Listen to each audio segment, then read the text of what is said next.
ہم نے پہلے بھی دیکھا کہ اللہ تعالیٰ کس طرح سے آپ صلی اللہ علیہ وسلم کو تسلی دیا کرتے تھے کہ دیکھیں یہ جو منافق ہیں، یہ کافر ہیں، یہ آپ کو کسی بھی طرح سے اگر آپ کو پریشان کرتے ہیں تو آپ ان کو نظر انداز کر دیں، ان کی باتوں کو نہ سنیں، ان کو دل سے نہ لگائیں، بلکہ اللہ تعالیٰ کے اوپر توکل رکھیں۔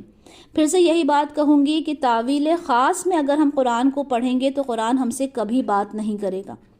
ہم نے ہر ایک آیت کو اپنے اوپر لے کر دیکھنا ہے کہ جب ہمیں کوئی ایذا دیتا ہے، ہمیں ستاتا ہے، ہمیں پریشان کرتا ہے، تو ہم نے کیا سوچنا ہے کہ اللہ تو ہی ہے میرا مددگار، تو ہی ہے جو میرا ساتھ دے سکتا ہے۔ مجھے دیکھو، مجھے یہ لوگ پریشان کر رہے ہیں اللہ تعالیٰ، لیکن اگر آپ کا ساتھ ہے تو میں ان ساری چیزوں سے نکل کے باہر آ سکتی ہوں۔ تو یہ ساری آیات ہم سے بات کرتی ہیں، اللہ تعالیٰ ہم سے بات کرتے ہیں، لیکن ہمیں سمجھنے کی ضرورت ہے۔ اے اہل ایمان، جب تم مومن خواتین سے نکاح کرو پھر انہیں طلاق دے دو قبل اس کے کہ انہیں چھوؤ، تو تمہاری طرف سے ان پر کوئی عدت لازم نہیں ہے جس کی تم انہیں گنتی پوری کرواؤ، بس انہیں کچھ دے دلا کر بڑی خوبصورتی کے ساتھ رخصت کر دو۔ ایک بہت بڑا یہاں پر ایک چیز ڈیفائن کر دی گئی ہے جو ہمارے علم میں ہونا چاہیے، کہ اللہ تعالیٰ فرما رہے ہیں کہ جب تمہارا نکاح ہوا کسی سے اور اس نکاح کے بعد تمہارے ساتھ کوئی تعلقات نہیں ہوئے تمہاری بیوی کے، ٹھیک ہے، کوئی ریلیشن شپ نہیں بنا، اور پھر تمہارا طلاق ہو جاتا ہے، تو اس کیس میں کوئی عدت نہیں ہوتی۔ ٹھیک ہے، دوبارہ سے بولتی ہوں کہ اگر کوئی ریلیشن شپ ڈیولپ نہیں ہوا ہسبینڈ اینڈ وائف کا اور طلاق ہو جاتی ہے تو اس ڈیوریشن میں کیا ہوگا، کسی طرح کی عدت نہیں ہوگی۔ اور مہر کے بارے میں بھی یہ ہے کہ کچھ تھوڑا بہت دے کے، مطلب جو مہر مقرر ہوا ہے تو اس میں سے تھوڑا بہت کچھ دے کر اور رخصتی کے مطلب ان کو خوبصورتی کے ساتھ انہیں رخصت کرو، یعنی کوئی لڑائی جھگڑا نہیں، کوئی بری بات نہیں، بلکہ اچھے سے ان کو رخصت کر دو۔ اگر مہر مقرر ہو چکا ہو اور کوئی آپ کا ریلیشن بنا، اس سے پہلے ہی طلاق کی نوبت آ جائے تو اس صورت میں مرد کے لیے آدھے مہر کی ادائیگی لازمی ہوگی۔ ٹھیک ہے، جب اس آیت کی تفسیر ہم دیکھتے ہیں تو اس میں ہے کہ اگر پہلے سے مقرر ہو گیا ہے مہر تو اس کا آدھا جو ہوگا وہ دے کر ان کو روانہ کر دیا جائے گا۔ تو یہ بہت امپورٹنٹ چیز ہے جو ہماری نالج میں ہونا چاہیے۔ نیکسٹ آیت دیکھتے ہیں۔ اے نبی صلی اللہ علیہ وسلم، ہم نے آپ کے لیے حلال ٹھہرایا ہے آپ کی ان تمام ازواج کو جن کے مہر آپ نے ادا کیے ہیں، اور ان کو بھی جو آپ کی ملک یمین یعنی باندیاں ہیں، ان سے جو اللہ نے آپ کو بطور فے عطا کی۔ اسی طرح آپ صلی اللہ علیہ وسلم کو نکاح کرنا جائز ہے اپنے چچا کی بیٹیوں سے، اپنی پھوپھی کی بیٹیوں سے، اپنی ماموؤں کی بیٹیوں سے، اپنی خالاؤں کی بیٹیوں سے جنہوں نے آپ کے ساتھ ہجرت کی، اور وہ مومن عورت بھی جو ہبہ کر کے اپنا آپ نبی صلی اللہ علیہ وسلم کے لیے، اور وہ مومن عورت بھی جو ہبہ کرے اپنا آپ نبی صلی اللہ علیہ وسلم کے لیے، اور اگر نبی صلی اللہ علیہ وسلم اسے اپنے نکاح میں لانا چاہیں۔ یہ رعایت خالص آپ صلی اللہ علیہ وسلم کے لیے ہے، مومنوں سے علیحدہ۔ ہمیں خوب معلوم ہے جو ہم نے ان عام مسلمانوں پر ان کی بیویوں اور ان کی باندیوں کے ضمن میں فرض کیا ہے تاکہ آپ صلی اللہ علیہ وسلم پر کوئی تنگی نہ رہے، اور اللہ بہت بخشنے والا، نہایت رحم کرنے والا ہے۔ دیکھیں، اللہ تعالیٰ نے رسول اللہ صلی اللہ علیہ وسلم کو کچھ چیزیں ہیں جو اسپیشلی ان کو دی ہیں، یعنی ہر مومن کو نہ دے کر کچھ چیزیں اسپیشلی رسول اللہ صلی اللہ علیہ وسلم کو دی گئی ہیں۔ اس میں سے جیسے کہ باقی سب کو 4 بیویوں کی اجازت تھی کہ صرف 4 بیویاں وہ کر سکتے ہیں، رسول اللہ صلی اللہ علیہ وسلم کو یہ جو ایک ایکسیڈ کیا تھا، جو لمٹ ایکسیڈ کی تھی جو وائفز کی، اس کا ریزن بھی تھا نا، اس کا ریزن یہ تھا، جیسے ہم حضرت عائشہ کو دیکھتے ہیں کہ انہوں نے سب سے زیادہ ان سے احادیث ہمیں ملتی ہیں، ٹھیک ہے، اسی طرح سے کئی رشتے ایسے ہوئے ان کے جو 2 قبائل کے بیچ میں دوستی کا سبب بنے اور اس سے اسلام کو آگے بڑھایا گیا۔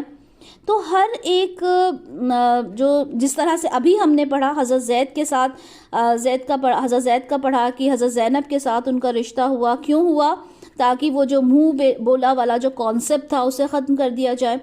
تو یہ ایک ایکسیپشن جو ہے وہ صرف رسول اللہ صلی اللہ علیہ وسلم کو دی گئی تھی, باقی مومنوں کو نہیں دی گئی.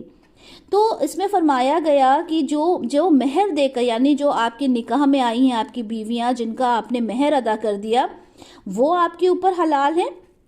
اس کے بعد جو آپ کی ملک یمین ہے, یعنی آپ کی ملکیت ہیں, آپ کی جو باندیاں ہیں, وہ بھی آپ کے اوپر حلال ہیں. اسی طرح سے بتا دیا کہ جو آپ کی پھوپھی کی بیٹی ہیں, ماموں کی, چچا کی, خالہ کی, یہ بیٹیاں بھی آپ کے اوپر حلال ہیں. اور وہ بھی جنہوں نے آپ کے ساتھ ہجرت کی, جو آپ کے ساتھ آئی ہیں, وہ آپ کے ساتھ حلال ہیں. اور وہ مومن عورت بھی جو ہبہ کرے, یعنی جو مہر لینے کے لیے کہہ دے کہ ٹھیک ہے آپ مجھے مہر نہ دیں لیکن میں آپ سے نکاح کرنے کے لیے تیار ہوں. لیکن رسول اللہ صلی اللہ علیہ وسلم نے ایسا کبھی نہیں ہوا کہ کسی کا مہر ادا نہ کیا ہو. رسول اللہ صلی اللہ علیہ وسلم نے سب کا مہر ادا کیا تھا, لیکن اللہ تعالیٰ نے ان کو یہ چیز دی تھی, ان کو یہ ایک اتھارٹی دی تھی کہ اگر آپ چاہیں تو ان عورتوں سے بھی نکاح مطلب آپ کر سکتے ہیں جو عورتیں آپ سے خود آ کر یہ کہیں کہ اگر آپ ہمارا مہر ادا نہیں کریں گے تو بھی ہم آپ کے نکاح میں آنے کے لیے تیار ہیں. اور یہاں پر فرما دیا گیا کہ یہ رعایت خالص آپ صلی اللہ علیہ وسلم کے لیے ہے, مومنوں سے علیحدہ, یہ باقی مومنوں کے لیے نہیں ہے. ان کے لیے الگ جو ان کے جو رولز اینڈ ریگولیشنز ہیں وہ الگ ہیں, جو بہت اچھے سے ڈیفائن کر دیے گئے ہیں, لیکن یہ صرف رسول اللہ صلی اللہ علیہ وسلم کے لیے ہے. آپ ان میں سے جن کو چاہیں پیچھے ہٹائیں, جن کو چاہیں اپنے قریب جگہ دیں, جن کو آپ نے دور کر دیا تھا ان میں سے کسی کو دوبارہ قریب کرنا چاہیں تو بھی آپ پر کوئی حرج نہیں. یہ زیادہ قریب ہے اس سے کہ ان کی آنکھیں ٹھنڈی رہیں اور وہ رنجیدہ نہ ہوں, اور وہ سب کی سب راضی رہیں اس پر بھی جو آپ انہیں دیں. اور اللہ خوب جانتا ہے جو کچھ تمہارے دلوں میں ہے, اور اللہ ہر چیز کا علم رکھنے والا بردبار ہے. یہاں پہ اللہ تعالیٰ فرما رہے ہیں کہ رسول اللہ صلی اللہ علیہ وسلم کو یہاں پر یہ بھی ایک اتھارٹی دی ہے کہ آپ جس کے ساتھ چاہیں زیادہ وقت گزاریں, جس کے ساتھ چاہیں کم گزاریں, جس کے ساتھ چاہیں زیادہ بہتر طریقے سے رہیں. جبکہ ہم جانتے ہیں کہ اگر ایک سے زیادہ بیوی کوئی کرتا ہے تو اس کو سب کے ساتھ ایکول ٹریٹمنٹ کرنا کمپلسری ہے. لیکن یہاں پر جو بتایا گیا کہ رسول اللہ صلی اللہ علیہ وسلم کو یہ اتھارٹی دی گئی کہ وہ چاہیں تو کسی کے ساتھ بہت زیادہ وقت گزاریں, کسی کے ساتھ کم گزاریں. لیکن ہم سب جانتے ہیں کہ رسول اللہ صلی اللہ علیہ وسلم ہمارے لیے رول ماڈل ہیں. انہوں نے کبھی ایسا نہیں کیا کہ کسی کو زیادہ امپورٹنس دی ہو اور کسی کو کم دی ہو. انہوں نے اپنا وقت بھی بہت ایکولی ڈسٹریبیوٹ کیا تھا. انہوں نے جو بھی کوئی چیز آتی تھی, کوئی سامان وغیرہ ہوتا تھا, اس کو بھی بہت اچھے سے سارے ازواج کے اندر ڈسٹریبیوٹ کرتے تھے. لیکن اللہ تعالیٰ نے ان کو یہ چیز عطا کی تھی, یہ اتھارٹی ان کو دی تھی کہ آپ اگر چاہیں تو کر سکتے ہیں. اور یہ زیادہ قریب ہے اس لیے کہ ان کی آنکھیں ٹھنڈی رہیں اور وہ رنجیدہ نہ ہوں. مطلب کہ اگر آپ صلی اللہ علیہ وسلم اگر آپ ان کو وقت دیں گے, آپ ان کے پاس جائیں گے, ان کے پاس بیٹھیں گے تو یہ ان کے لیے زیادہ اچھا ہے, کیونکہ ہر ایک بیوی کو چاہیے کہ اس کا ہسبینڈ اس کے پاس بیٹھے اور وہ رنجیدہ نہ ہوں, اور جو کچھ بھی ازواج کو دے دیا گیا اس میں وہ خوش رہیں. کیونکہ ظاہر سی بات ہے اللہ تعالیٰ نے رسول اللہ صلی اللہ علیہ وسلم کو یہ ایک حق دے رکھا تھا کہ وہ جیسا چاہیں کر سکتے ہیں. لیکن اس کے بعد اللہ تعالیٰ نے یہ بھی فرما دیا کہ دیکھیں آپ ان کے ساتھ رہیں گے, انہیں وقت دیں گے تو یہ ان کی آنکھوں کے لیے ٹھنڈک ہے. نیکسٹ آیت دیکھتے ہیں, آیت نمبر 52. اب اس کے بعد اور عورتیں آپ صلی اللہ علیہ وسلم کے لیے حلال نہیں, اور نہ ہی اس کی اجازت ہے کہ آپ ان میں سے کسی کی جگہ کوئی اور بیوی لے آئیں, اگرچہ ان کا حسن آپ کو اچھا لگے, سوائے اس کے جو آپ کی مملوکہ ہوں, اور اللہ ہر چیز پر نگران ہے. اس آیت میں کیا بتایا؟ اس آیت میں بتا دیا گیا کہ اب یہ جب آیت آ گئی, یعنی جتنی آپ کی جو وائفز ہیں اس کے بعد اب اور نکاح آپ نہیں کر سکتے, اور نہ یہ کر سکتے کہ ایک کو طلاق دے کے دوسرے سے نکاح کر لیں, کیونکہ جو ازواج تھیں آپ صلی اللہ علیہ وسلم کی ان سے کوئی اور شادی نہیں کر سکتا تھا. یہ ساری باتیں آپ کے علم میں ہوں گی کہ رسول اللہ صلی اللہ علیہ وسلم کی جو ازواج ہیں وہ ہماری مائیں ہیں, پوری امت کے لیے مائیں. ہم کہتے ہیں نا ماں عائشہ, اماں عائشہ, ٹھیک ہے, تو وہ ہماری ساری جو ہیں وہ مائیں ہیں, تو ان کے ساتھ نکاح تو کوئی کر نہیں سکتا تھا, تو انہیں طلاق دینے کا سوال ہی نہیں اٹھتا تھا. تو یہاں پر اللہ تعالیٰ فرما رہے ہیں کہ جتنی آپ کی بیویاں ہیں وہ آپ کی فکسڈ ہو گئی ہیں. اب آپ کوئی دوسرا نہ نکاح کر سکتے، نہ کسی کو مطلب ایک کو چھوڑ کے کوئی دوسرا کر سکتے. یہاں تک کہ اگر کوئی آپ کو پسند بھی آئے، دیکھیں رسول اللہ صلی اللہ علیہ وسلم ایک بشر تھے، ایک انسان تھے، ایموشنز ان کے اندر بھی تھے.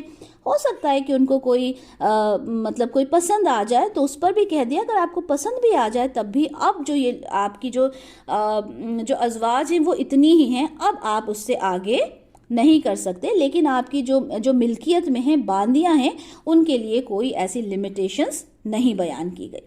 نیکسٹ آیت دیکھتے ہیں.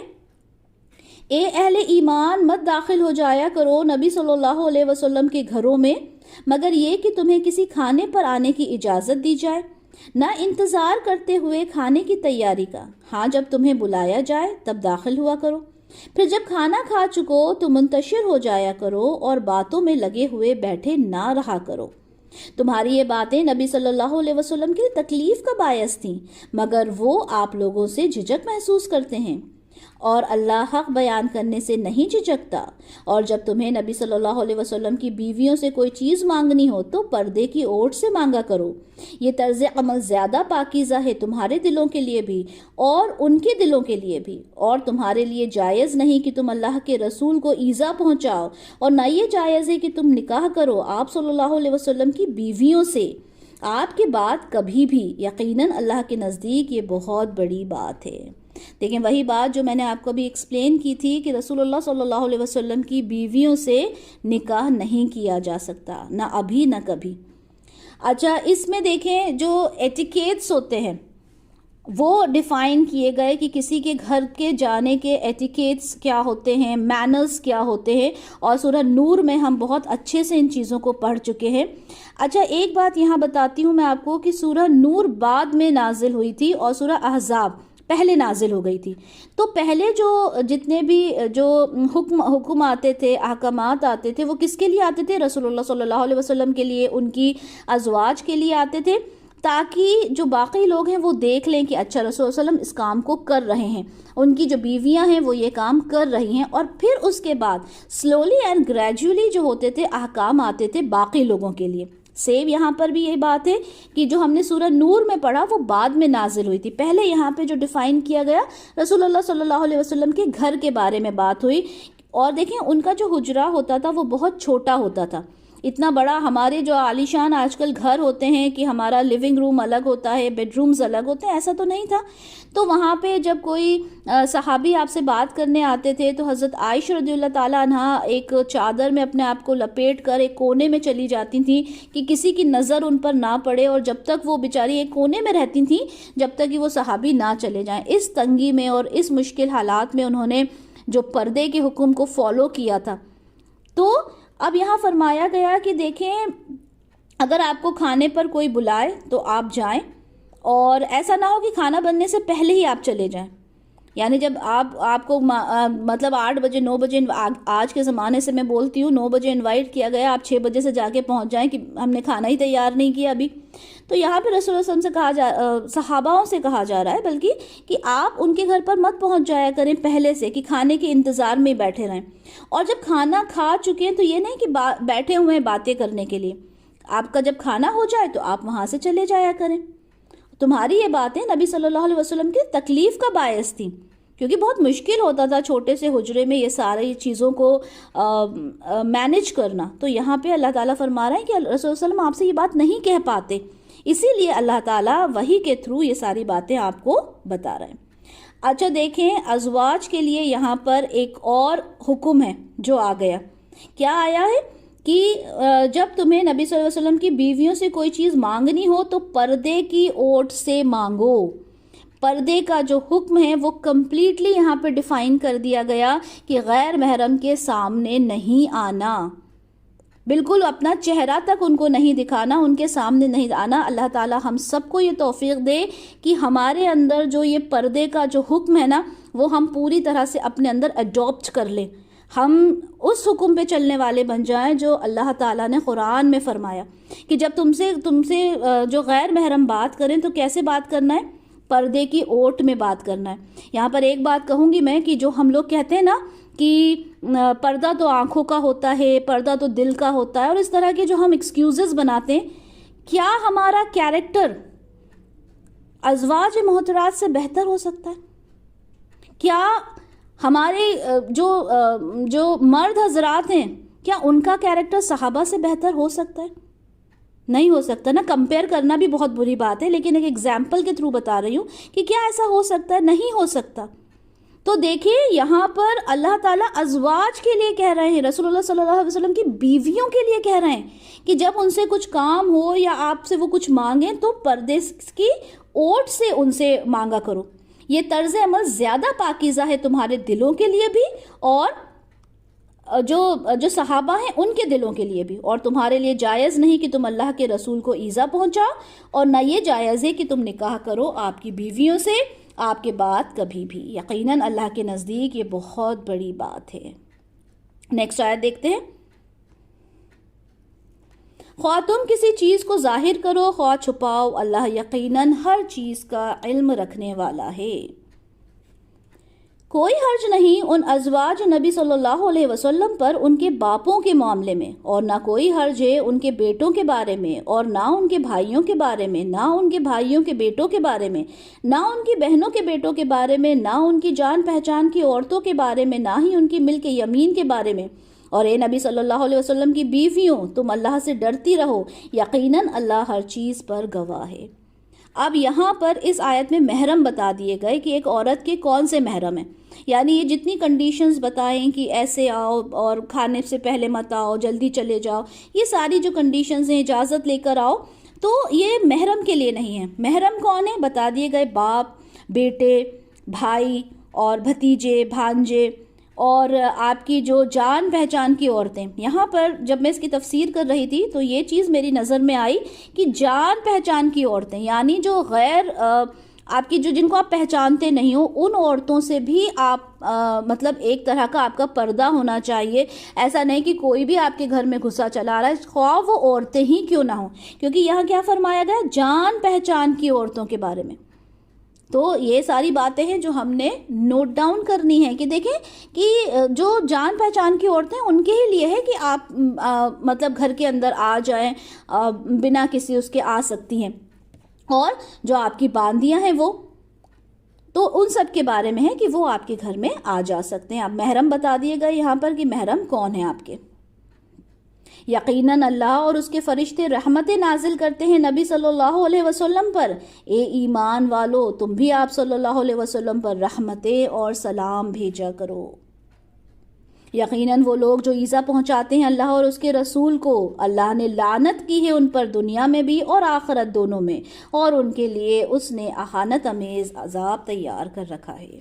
اور وہ لوگ جو ایذا پہنچاتے ہیں مومن مردوں کو اور مومن عورتوں کو بغیر اس کے کہ انہوں نے کسی گناہ کا ارتکاب کیا ہو، تو انہوں نے اپنے سر بہتان اور صریح گناہ کا بوجھ لے لیا ہے. اب دیکھیں رسول اللہ صلی اللہ علیہ وسلم کو اگر ایذا پہنچاتے ہیں تو ظاہر سی بات ہے اللہ تعالیٰ کا غضب ہوگا، ان کے اوپر لعنت ہوگی. لیکن مومن مرد اور مومن عورتوں کو بھی اگر بے وجہ ان کے اوپر کوئی بہتان لگایا جاتا ہے، ان کے اوپر آج بھی ہم دیکھیں کہ کتنی خواتین ایسی ہوتی ہیں جو بہت پاک باز ہوتی ہیں لیکن ان کے اوپر کسی طرح کی تہمت لگا دی جاتی ہے، تو ایسا بھی کرنے پر اللہ تعالیٰ کا غضب ان کے اوپر نازل ہوگا. نیکسٹ آیت دیکھتے ہیں. اے نبی صلی اللہ علیہ وسلم اپنی بیویوں، اپنی بیٹیوں اور اہل ایمان خواتین سے کہہ دیں کہ وہ اپنے اوپر اپنی چادروں کا ایک حصہ لٹکا لیا کریں، یہ اس سے نزدیک تر ہے کہ وہ پہچان لی جائیں تو انہیں کوئی ایذا نہ پہنچائی جائے، اور اللہ بہت بخشنے والا نہایت رحم کرنے والا ہے. یہاں پر دیکھیں بہت ہی اچھے سے ڈیفائن کر دیا گیا کہ جب گھر سے باہر نکلیں تو ہمارا جو حساب ہے وہ کیا ہونا چاہیے. گھر سے جب باہر جائیں تو ایک بڑی سی چادر ہونا چاہیے. ٹھیک ہے، سورہ نور میں ہم نے آلریڈی یہ چیز پڑھی تھی کہ خمار یوز کیا تھا وہاں پہ ورڈ کی، جو خمار ہو اس کو آپ نے لینا ہے اور اپنے سینوں کو ڈھانک لینا ہے. یہ ہم آلریڈی پڑھ چکے تھے. یہاں پر جو لفظ آیا ہے وہ ہے جلباب، یعنی بڑی چادر کو جلباب کہا جاتا ہے، اور اسے اپنے آگے لٹکا لیا کریں.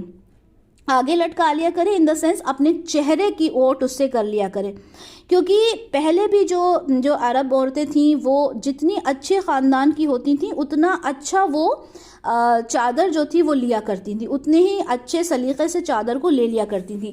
لیکن یہاں پر کیا حکم آ گیا کہ وہ اپنی چادروں کا ایک حصہ اپنے اوپر لٹکا لیا کریں، یعنی اپنے چہروں کو وہ کور کر لیا کریں. اور یہاں سے دیکھیں یہ چیز کا پتہ چلتا ہے، کیونکہ ظاہر سی بات ہے جو ان کا جو چادر انہوں نے لیا ہے، جو جلباب انہوں نے لی ہے، وہ تو بہت اچھے سے انہوں نے آلریڈی لی ہوئی تھی اور وہ پہلے بھی لیتی تھیں. اب اس کے اندر یہ جو اضافہ کیا ہے کہ ایک حصہ لٹکا لیا کریں اپنے آگے، تو اس کا مطلب کیا ہوا کہ اپنے چہروں کو، اور ساری تفسیر میں اس کا مطلب یہی نکل کے آتا ہے کہ اپنے چہروں کو کور کر لیا کریں. اس زمانے میں چہرہ ڈھانک لیا کریں، اپنے آگے کر لیا کریں، جیسے نارملی ہم گھونگھٹ جس کو بولتے ہیں اس طرح سے اپنے چہرے کے اوپر کر لیا کریں. آج جب ہم اس کو آج کے دور میں لیتے ہیں تو ہم اسے حجاب، ہمارے جو نوز پیس ہوتے ہیں، جس طرح سے ہم اپنے چہرے کو کور کرتے ہیں ہم وہ کنسیڈر کر سکتے ہیں. ٹھیک ہے، تو اس زمانے میں کہا گیا کہ اپنی چادروں کا ایک حصہ اپنے اوپر لٹکا لیا کریں. اور یہ کس کے لیے ہے؟ رسول اللہ صلی اللہ علیہ وسلم کی بیویوں کے لیے، بیٹیوں کے لیے اور اہل ایمان خواتین کے لیے، یعنی یہ چیز سب کے لیے بتا دی گئی. تو اس چیز کو بہت اچھے سے سمجھنا ہے کیونکہ یہ ہمارے آج کی ضرورت ہے. نیکسٹ آیت دیکھتے ہیں. اگر باز نہ آئے یہ منافق اور وہ لوگ جن کے دلوں میں روگ ہے اور جو مدینہ میں سنسنی پھیلانے والے ہیں، تو اے نبی صلی اللہ علیہ وسلم ہم آپ کو ان پر اکسا دیں گے، پھر وہ آپ کے پڑوسی بن کر اس شہر میں نہیں رہ سکیں گے مگر بہت تھوڑا عرصہ. یعنی کیا کرتے تھے وہ لوگ جو منافق تھے یا جو مشرکین مکہ تھے، وہ کیا کرتے تھے؟ آپ صلی اللہ علیہ وسلم کو ایذا پہنچاتے تھے. تو اللہ تعالیٰ کہہ رہے ہیں کہ اب اللہ تعالیٰ کو ایک طرح سے غصہ آیا اور انہوں نے کہا کہ دیکھیں اب اگر انہوں نے اب ایسا کیا تو ہم آپ کو ان کے اوپر غالب کر دیں گے اور ان کو آپ کے شہر کے آس پاس بھی نہیں رہنے دیں گے. آپ کا ان کو پڑوسی بنانے کے لیے بھی ہم انہیں یہاں پر نہیں رہے، یہ لوگ نہیں رہیں گے ایز اے پڑوسی بھی، اب آپ کے یہاں پر نہیں رہیں گے اگر یہ لوگ باز نہیں آئے. یہ پھٹکارے ہوئے لوگ ہیں، جہاں بھی جائیں گے پکڑ لیے جائیں گے اور بری طرح قتل کر دیے جائیں گے. اللہ کی یہی سنت رہی ہے ان لوگوں کے بارے میں بھی جو پہلے گزر چکے، اور تم ہرگز نہیں پاؤ گے اللہ کے طریقے میں کوئی تبدیلی. اللہ تعالیٰ تو ہمیشہ سے یہی کرتے آئے ہیں اور ہمیشہ سے یہی کرتے رہیں گے، یہی اللہ تعالیٰ کی سنت ہے. اے نبی صلی اللہ علیہ وسلم، لوگ آپ سے قیامت کے بارے میں پوچھتے ہیں، کہہ دیجئے اس کا علم تو اللہ کے پاس ہے اور تمہیں کیا معلوم شاید کہ قیامت قریب ہی آ چکی ہو. اس طرح کے سوالات جب وہ کیا کرتے تھے تو اللہ تعالیٰ نے کہا کہہ دیں کہ ہو سکتا ہے کہ قیامت آنے ہی والی ہو. بے شک اللہ نے کافروں پر لعنت فرمائی ہے اور ان کے لیے دہکتی ہوئی آگ تیار کر رکھی ہے. وہ اس میں رہیں گے ہمیشہ ہمیشہ، نہیں پائیں گے وہ کوئی حمایتی نہ ہی کوئی مددگار. جس دن ان کے چہرے آگ میں الٹ پلٹ کر دیے جائیں گے، اس وقت وہ کہیں گے ہائے کاش ہم نے اطاعت کی ہوتی اللہ کی اور اطاعت کی ہوتی رسول اللہ صلی اللہ علیہ وسلم کی. اور کہیں گے اے ہمارے پروردگار، ہم نے اپنے سرداروں اور اپنے بڑوں کی اطاعت کی اور انہوں نے ہمیں سیدھے راستے سے بھٹکا دیا. اے ہمارے پروردگار، تو ان کو دگنا عذاب دے اور ان پر لعنت فرما، بہت ہی بڑی لعنت. تو اب فائدہ کیا ہوگا؟ اب چاہے وہ کتنی بھی بد دعائیں دے، اب چاہے کچھ بھی دعائیں کریں، اب کوئی فائدہ نہیں ہوگا نا. یہ تو جب قیامت ہو گئی، آخرت میں پہنچ گئے، وہاں پہ سارے ریزلٹس ڈکلیئر ہو گئے، اب ان کو سمجھ میں آ رہا ہے، تو اب تو کوئی سمجھنے کا فائدہ ہوگا ہی نہیں. اے اہل ایمان، تم ان لوگوں کی مانند نہ ہو جانا جنہوں نے موسیٰ علیہ السلام کو اذیت دی تھی، تو اللہ نے اس کو بری ثابت کر دیا اس بات سے جو انہوں نے کہی تھی، اور وہ اللہ کے نزدیک بڑے مرتبے والا تھا. یہاں لوگوں کو سمجھایا جا رہا ہے، اہل ایمان کو سمجھایا جا رہا ہے کہ دیکھو جس طرح سے موسیٰ علیہ السلام کو جو ماننے والے تھے، جو بنی اسرائیل تھے، انہوں نے کتنی تکلیف پہنچائی موسیٰ علیہ السلام کو، جو ہم بہت اچھے سے پڑھ چکے ہیں. تو یہاں پر فرمایا جا رہا ہے دیکھو جس طرح سے انہوں نے تکلیفیں پہنچائی تھیں اپنے رسول کو، تم لوگ اس طرح کی تکلیفیں اپنے رسول کو مت پہنچانا. اور موسیٰ علیہ السلام تو ایک بہت مرتبہ رکھتے تھے اللہ کے نزدیک. اے اہل ایمان، اللہ کا تقوی اختیار کرو اور بات کیا کرو سیدھی، یعنی سیدھے طریقے سے بات کرنا چاہیے. ایک ہوتا ہے نا انسان کے اندر بہت ایک ٹیڑھی طرح سے جواب دینا، ٹونٹنگ وے میں بات کرنا، تو یہ ساری باتیں اس میں انکلوڈ ہو جاتی ہیں کہ سیدھی بات کریں، چاہے اپنے گھر والوں سے کریں چاہے باہر والوں سے کریں. آپ کا جو لہجہ ہے وہ بہت ہی اچھا ہونا چاہیے، آپ کے لہجے کے اندر ایک اسٹریٹ فارورڈ بات ہونا چاہیے، اس کو گھما پھرا کے ایک طنزیہ انداز میں اس طرح سے باتوں کو آپ نے نہیں کرنا ہے. اور تمہارے سارے اعمال درست کر دے گا اور تمہاری خطائیں، اللہ تمہارے سارے اعمال درست کر دے گا اور تمہاری خطائیں بخش دے گا. اور جو کوئی اللہ اور اس کے رسول کی اطاعت پر کاربند ہو گیا تو اس نے بہت بڑی کامیابی حاصل کر لی. ہم نے اس امانت کو پیش کیا آسمانوں پر اور زمینوں پر اور پہاڑوں پر، تو ان سب نے انکار کر دیا اس کو اٹھانے سے اور اس سے ڈر گئے، اور انسان نے اسے اٹھا لیا، یقیناً وہ بڑا ظالم ہوا اور بڑا نادان تھا. دیکھیں اللہ تعالیٰ نے یہ جو امانت ہے یہ آسمانوں کو، زمینوں کو، پہاڑوں کو، سب کو دی. کیا امانت تھی کہ اللہ تعالیٰ نے جو خلیفہ بنایا انسان کو، تو یہ چیزیں پہلے اللہ تعالیٰ نے زمین، آسمان، پہاڑوں سے پوچھی. اور کچھ مفسرین کہتے ہیں کہ جو روح ہے، جو روح ڈالی گئی اس کے بارے میں وہ ایک امانت ہے جو سب سے پوچھا گیا، لیکن سب نے منع کر دیا. سب نے کہا کہ اللہ تعالیٰ ہم معذرت خواہ ہیں، ہم اتنی بڑی ذمہ داری کو نہیں لے سکتے، اور ہم تو آپ کی حمد و ثنا بیان کرتے ہیں، تسبیح بیان کرتے ہیں، لیکن ہم یہ کام نہیں کر سکتے. تو کیا ہوا، جب انسان سے یہ بات پوچھی گئی تو انسان نے اس کو فوراً سے انسان تیار ہو گیا. ہوتا ہے نا کہ اگر ہمارے بس میں بھی کوئی بات نہیں ہوتی تو ہم کیا کرتے ہیں، اس سے زیادہ ہم چیز کو حامی بھر دیتے ہیں کہ جی ہم کر لیں گے. اور یہی ہوا کہ انسان فوراً تیار ہو گیا جب اس کو اتنی بڑی ذمہ داری دی گئی. یقیناً وہ بڑا ظالم اور بڑا نادان تھا. ظاہر سی بات ہے اس نے ظلم کیا اتنی بڑی ذمہ داری لے کر کہ وہ اٹھا پایا یا نہیں اٹھا پاتا، اور بہت ہی نادان تھا، وہ سمجھا ہی نہیں تھا کہ کتنی بڑی ذمہ داری ہے جو اس کو دی گئی. نیکسٹ آیت دیکھتے ہیں. تاکہ اللہ عذاب دے منافق مردوں اور منافق عورتوں کو اور مشرک مردوں اور مشرک عورتوں کو، اور اللہ رحمت کے ساتھ توجہ فرمائے مومن مردوں اور مومن عورتوں پر، اور یقیناً اللہ بہت بخشنے والا نہایت رحم کرنے والا ہے. سبحان اللہ. ہماری جو سورہ احزاب ہے وہ ہماری یہاں پہ ختم ہوتی ہے. انشاءاللہ تعالی ہم بڑھتے ہیں سورہ سبا کی طرف. سورہ سبا یہ مکی سورہ ہے، 6 رکوع ہیں، 54 آیات ہیں، اور اس میں جو امپورٹنٹ پوائنٹس ہیں وہ عقیدہ توحید، عقیدہ رسالت، عقیدہ آخرت. اور اس میں داؤد علیہ السلام، سلیمان علیہ السلام کا تذکرہ ہے کہ دیکھیں اگر ہم اللہ کے شکر گزار بندے بنتے ہیں تو اللہ تعالیٰ کس طرح سے ہمیں نوازتا ہے. پھر اس کے بعد قوم سبا کے زوال کے بارے میں آیا، اس کا تذکرہ ہے کہ جب وہ ناشکری کرنے لگے جو قوم سبا ہے تو کس طرح سے ان کا زوال آیا. یہ ساری چیزیں اس میں انشاءاللہ تعالی ہم سورہ سبا میں پڑھیں گے. اور سورہ جو قوم سبا ہے اس کے بارے میں ہم آلریڈی پہلے بھی پڑھ چکے، جو ہم نے پڑھا تھا کہ ملکہ بلقیس تھی، وہ قوم سبا کی ہی ملکہ تھی. یہ جو یہاں پہ جو تذکرہ ہے وہ ان کی کافی بات کا ہے کہ وہاں پہ اللہ تعالیٰ نے بہت زیادہ سبزہ کیا، بہت زیادہ وہاں پہ خوشحالی تھی، لیکن وہ لوگ ناشکرے ہو گئے اور اللہ تعالیٰ نے ان کے اوپر عذاب دیا. انشاءاللہ تعالیٰ ہم شروع کرتے ہیں. بسم اللہ الرحمن الرحیم. الحمدللہ الذی لہ ما فی السماوات و ما فی الارض ولہ الحمد فی الآخرہ وہو الحکیم الخبیر. کل حمد، کل شکر اس اللہ کے لیے ہے جس کی ملکیت ہے ہر وہ شے جو آسمانوں اور زمینوں میں ہے، اور آخرت میں بھی اس کے لیے حمد ہوگی، اور وہ کمال حکمت والا ہر چیز سے باخبر ہے.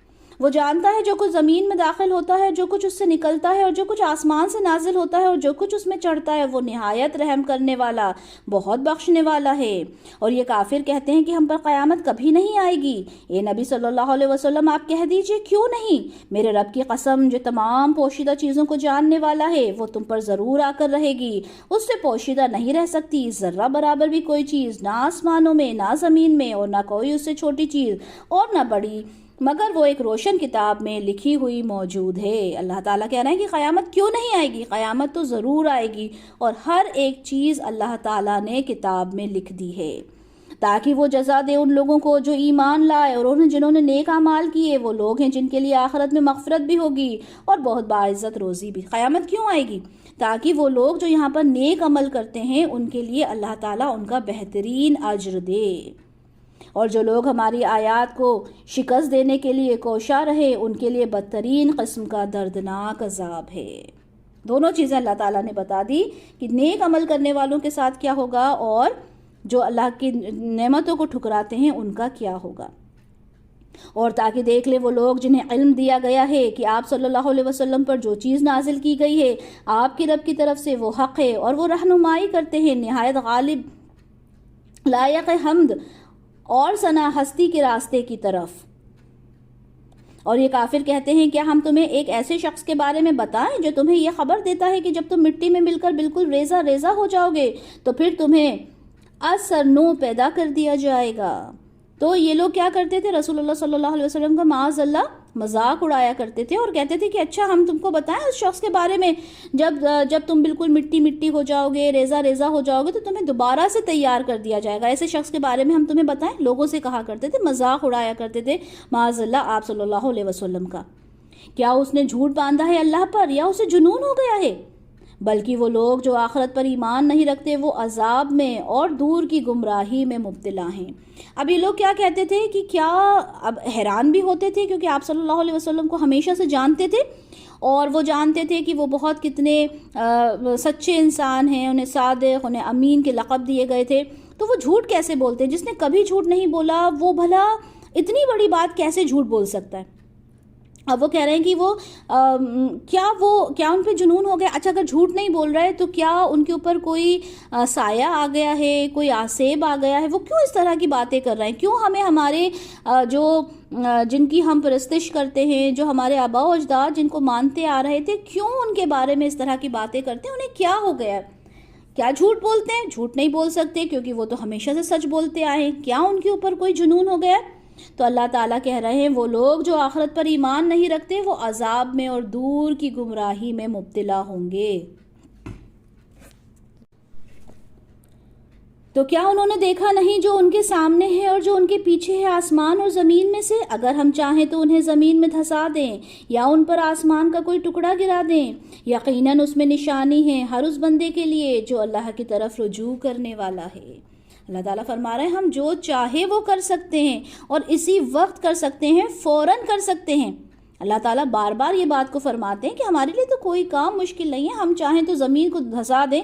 ہم دیکھیں ابھی زلزلہ آیا تھا، اللہ تعالیٰ ہم سب کو محفوظ رکھے، اللہ تعالیٰ کے لیے کون سی بڑی بات ہے؟ اللہ تعالیٰ تو جو چاہیں وہ کر سکتے ہیں۔ اب دیکھیں آیت نمبر 10 سے یہاں پہ ذکر شروع ہو رہا ہے داؤد علیہ السلام کا، جیسے کہ میں نے آپ کو انٹروڈکشن میں بتایا تھا، یہاں پہ داؤد علیہ السلام، سلیمان علیہ السلام کے بارے میں آپ کو تذکرہ ملے گا۔ اور ہم نے داؤد علیہ السلام کو اپنی طرف سے خاص فضل عطا کیا تھا، ہم نے حکم دیا کہ اے پہاڑوں تم تسبیح کو دہراؤ اس کے ساتھ، اور پرندوں کو بھی یہی حکم دیا تھا، اور ہم نے اس کے لیے لوہے کو نرم کر دیا تھا۔ ہم سب داؤد علیہ السلام کے بارے میں پڑھ چکے ہیں آلریڈی کہ وہ ان کو کس طرح سے بادشاہ بنایا گیا تھا، اور جب وہ بادشاہ بن گئے تو وہ دیکھیں اللہ کے کتنے شکر گزار بندے تھے کہ اللہ تعالیٰ نے پرندوں کو حکم دیا، پہاڑوں کو حکم دیا کہ تم داؤد علیہ السلام کے ساتھ ان کے ساتھ تسبیح کیا کرو، اللہ تعالیٰ کی حمد و ثنا ان کے ساتھ مل کر بیان کیا کرو۔ اور ہم نے ان کے لیے لوہے کو نرم کر دیا تھا، یعنی وہ جو چیزیں لوہے سے بنتی ہیں اور لوہے کو ان کے لیے نرم کر دیا، لوہے کو کس طرح سے استعمال کرنا ہے وہ داؤد علیہ السلام کو سمجھا دیا گیا کہ کشادہ زرہیں بنا لو اور کڑیاں ملانے میں ٹھیک ٹھیک اندازہ رکھو، اور تم سب نیک اعمال کرو، جو تم کچھ کر رہے ہو میں یقیناً اسے دیکھ رہا ہوں۔ تو لوہے کو جو نرم بنایا اس سے جو کڑیاں ہیں وہ ایزیلی بن سکیں، جو لوہے کے اوزار ہیں، لوہے کی چیزیں ہیں، وہ ایزیلی داؤد علیہ السلام بنا سکے۔ اب سلیمان علیہ السلام کے بارے میں ہم سب جانتے ہیں کہ داؤد علیہ السلام کے بیٹے سلیمان علیہ السلام ہیں، اور سلیمان علیہ السلام کے لیے ہوا کو مسخر کر دیا، اس کا صبح کو چلنا بھی 1 ماہ کا سفر تھا اور اس کا شام کو چلنا بھی 1 ماہ کا سفر تھا، اور ہم نے اس کے لیے پگھلے ہوئے تانبے کا چشمہ جاری کر دیا، اور کچھ جن بھی آپ علیہ السلام کے تابع کر دیے جو اس کے سامنے کام کرتے تھے اس کے رب کے حکم سے، اور ان میں سے جو کوئی بھی ہمارے حکم سے سرتابی کرتا اسے ہم جلا دینے والا عذاب چکھاتے تھے۔ تو سلیمان علیہ السلام کے پاس جنات تھے، اور وہ جو بہت لمبا سفر ہوتا تھا، 1 مہینے میں جو سفر کیا جاتا تھا، وہ 1 دن میں یا ایک شام کو یا دن کو کچھ مطلب لمحے میں ہی وہ سفر جو تھا ان کا پورا ہو جایا کرتا تھا، کیونکہ ان کے تابع جو تھے جنات تھے. اور اللہ تعالیٰ کہہ رہے ہیں کہ اگر وہ بات نہیں مانتے تھے، جنات اگر سلیمان علیہ السلام کی بات نہیں کرتے تھے تو ان کو عذاب دیا جاتا تھا. تو یہ ان کی خصوصیت تھی سلیمان علیہ السلام کی. وہ بناتے تھے اس کے لیے، وہ چاہتا تھا بڑی بڑی عمارتیں اور مجسمے اور تالابوں کے مانند بڑے بڑے لگن اور بڑی بڑی دیگیں جو ایک جگہ مستقل پڑی رہتی تھیں. اے داؤد علیہ السلام کے گھر والوں، عمل کرو شکر ادا کرتے ہوئے، اور واقعہ یہ ہے کہ میرے بندوں میں شکر کرنے والے کم ہی ہیں. تو وہ جنات جو تھے وہ سلیمان علیہ السلام کے کہنے پر بڑی بڑی عمارتیں بناتے تھے، مجسمے بناتے تھے، بڑے بڑی دیگیں بناتی تھیں. اتنے بڑے دیگیں ہوتی تھیں کہ وہ ایک جگہ سے دوسری جگہ ہل نہیں سکتے تھے. اور کہا گیا کہ اے داؤد کے گھر والوں، یعنی سلیمان علیہ السلام سے کہا گیا کہ اللہ کا شکر ادا کرو، کیونکہ جب کوئی ہمیں نعمت ملتی ہے تو ہمیں اس کے لیے اللہ کا شکر ادا کرنا چاہیے. جب بھی کوئی اچھی بات آپ کے ساتھ ہو، آپ فوراً شکر کا ایک سجدہ کرو. جیسے ہی کچھ اچھا ہوتا ہے فوراً شکر کا سجدہ کرو کہ اللہ تعالیٰ تیرا شکر ہے کہ تو نے مجھے نعمتوں سے نوازا. اب دیکھیں آیت نمبر 14 میں داؤد علیہ السلام کی جو ان کے اوپر موت طاری ہوئی تھی وہ کیسے ہوئی تھی وہ یہاں پر بیان کی گئی ہے. پھر جب ہم نے اس پر موت طاری کر دی، یعنی سلیمان علیہ السلام کے بارے میں بات ہو رہی ہے، اور جب ہم نے اس پر موت طاری کر دی تو کسی نے ان جنات کو اس کی موت سے آگاہ نہ کیا مگر زمین کے کیڑے نے جو اس کے عصا کو کھاتا تھا. پھر جب وہ گر پڑا تو جنوں پر واضح ہو گیا کہ اگر وہ غیب جانتے ہوتے تو اس ذلت کے عذاب میں نہ پڑے رہتے. اب یہاں کیا فرمایا گیا کہ جنات جب کام کر رہے تھے تو سلیمان علیہ السلام ایک عصا کے سہارے سے کھڑے ہوئے تھے، عصا لے کے کھڑے ہوئے تھے اور کام کو دیکھ رہے تھے. اسی وقت کیا ہوا کہ سلیمان علیہ السلام کا انتقال ہو گیا. اب وہ جس حالت میں کھڑے تھے اسی حالت میں کھڑے رہے، اور جنات یہ سمجھتے رہے کہ یہ ہمیں دیکھ رہے ہیں، ہمیں مانیٹر کر رہے ہیں. اور ظاہر سی بات ہے ان کے اندر کچھ اسپیشل کوالٹیز تھیں، پاورز تھے جو اللہ تعالیٰ نے انہیں دیے تھے، تو وہ بہت ٹائم تک ایک ہی جیسے کھڑے رہتے تھے. تو جنات کو کچھ اثر بھی نہیں ہوا ان کی اس طرح سے کھڑے ہونے سے. اور ہوا یہ کہ جو دیمک ہے جو لکڑی کو چاٹ جاتی ہے، وہ دیمک دھیرے دھیرے آپ کے عصا کو اس نے دیمک لگنا شروع ہو گیا. اور ہوا کیا کہ وہ جیسے ہی عصا جو لاٹھی جس کے تھرو سہارا لے کے وہ کھڑے ہوئے تھے، جب وہ الگ ہٹی تو سلیمان علیہ السلام کا جو جسم تھا وہ پوری طرح سے نیچے گر گیا. اور تب جنات کو پتہ چلا کہ اچھا یہ تو سلیمان علیہ السلام اس دنیا میں نہیں رہے. اس آیت سے ایک تو ہمیں یہ پتہ چلتا ہے کہ سلیمان علیہ السلام کا انتقال کیسے ہوا. دوسری ہمیں یہ بات اس آیت سے یہ پتہ چلتی ہے کہ جو لوگ یہ کہتے تھے کہ جنات کو غیب کا علم ہوتا ہے، تو یہاں پر یہ بھی بتا دیا گیا کہ دیکھو غیب کی باتیں جو ہوتے جنات نہیں جانتے، ان کے علم میں کچھ نہیں ہوتا، بس وہی جو اللہ تعالیٰ بتا دیتے ہیں. نیکسٹ آیت دیکھتے ہیں. اسی طرح قوم سبا کے لیے بھی ان کے مسکن میں ایک نشانی موجود تھی. 2 باغات کے سلسلے تھے، دائیں اور بائیں طرف. کھاؤ اپنے رب کے رزق میں سے اور اس کا شکر ادا کرو. تمہارا شہر بہت پاکیزہ ہے اور تمہارا رب بہت بخشنے والا ہے. اب یہاں پہ قوم سبا کے بارے میں ذکر آ گیا. ٹھیک ہے، قوم سبا کو اللہ تعالیٰ نے بہت زیادہ رزق عطا کیا تھا، بڑے بڑے باغات ادا کیے تھے، اور اس میں بہت زیادہ وہ تھے پھل وغیرہ تھے، جو رزق تھا کھانے کو، بہت کچھ وہاں پہ اللہ تعالیٰ نے دیا تھا. اور کہا تھا کہ اس کا شکر ادا کرو، تمہارا شہر بہت پاکیزہ ہے اور تمہارا رب بہت بخشنے والا ہے. وہاں پر جو پہاڑ تھے، قوم سبا بہت ہی ایک ہوشیار ایک قوم تھی اور بہت زیادہ طاقتور قوم تھی، بہت زیادہ انٹیلیجنٹ قوم تھی. اور انہوں نے کیا کیا تھا، ڈیمز کنسٹرکٹ کیے تھے، ڈیمز بنائے ہوئے تھے پہاڑوں پر، تاکہ وہ ہم سب جانتے ہیں جہاں پہ ڈیمز ہوتے ہیں وہاں پہ اریگیشن فیسلٹیز بہت اچھی ہو جاتی ہیں، اور جب اریگیشن کی وجہ سے وہاں پر سبزہ بہت اچھا ہوتا ہے. تو انہوں نے ڈیمز بنائے ہوئے تھے اور وہاں پہ بہت زیادہ وہ جو باغات تھے وہ وہاں پہ بہت زیادہ پھل پھول رہے تھے. اللہ تعالیٰ کہہ رہے ہیں کہ ہم نے تمہیں اتنا خوبصورتی کے ساتھ تمہیں ہم نے باغات دیے، شہر دیا، اللہ تعالیٰ کی حمد و ثنا بیان کرو. تو انہوں نے اعراض کیا، چنانچہ ہم نے بھیج دیا ان پر سیلاب بہت زور کا، اور ہم نے بدل دیے ان کے 2 باغوں کی جگہ 2 اور باغ، جن میں کڑوے کسیلے پھل کے درخت تھے اور کچھ تھوڑی سی بیریاں تھیں۔ اب انہوں نے کیا کیا؟ اب انہوں نے اللہ کی نعمتوں کی ناشکری کی اور جو کچھ اللہ تعالیٰ نے انہیں دیا تھا ان چیزوں کو انہوں نے اس کا شکر ادا نہیں کیا، اور اللہ تعالیٰ کو یہ چیز پسند نہیں ہے کہ اللہ تعالیٰ کوئی چیز آپ کو دیں اور آپ اس کا شکر ادا نہ کریں۔ تو اس کے بعد کیا ہوا کہ وہ جو ڈیمز بنائے تھے انہوں نے اور اتنا زیادہ اریگیشن فیسلٹیز وہاں پہ انہوں نے ڈیولپ کی تھی، وہاں پر ایک سیلاب آیا، اور جب سیلاب آیا اور جب کوئی بھی باندھ ٹوٹتا ہے تو اس کا کیا منظر ہوتا ہے وہ آج ہم لوگ بہت اچھے سے سمجھتے ہیں۔ تو جب وہ سیلاب آیا تو ان کی جو پوری کی پوری جو باغات تھے، جو شہر تھا جس میں وہ اتنے اچھے سے رہ رہے تھے، وہ سارا تباہ ہو گیا۔ اس طرح سے جو قوم سبا ہے اس کا زوال آیا، اس کا جو ڈکلائن جو ہوا وہاں پہ، جو وہ پوری طرح سے تباہ اور برباد ہوا، وہ یہ جو سیلاب تھا اس سے ہوا، کیونکہ انہوں نے کیا کیا؟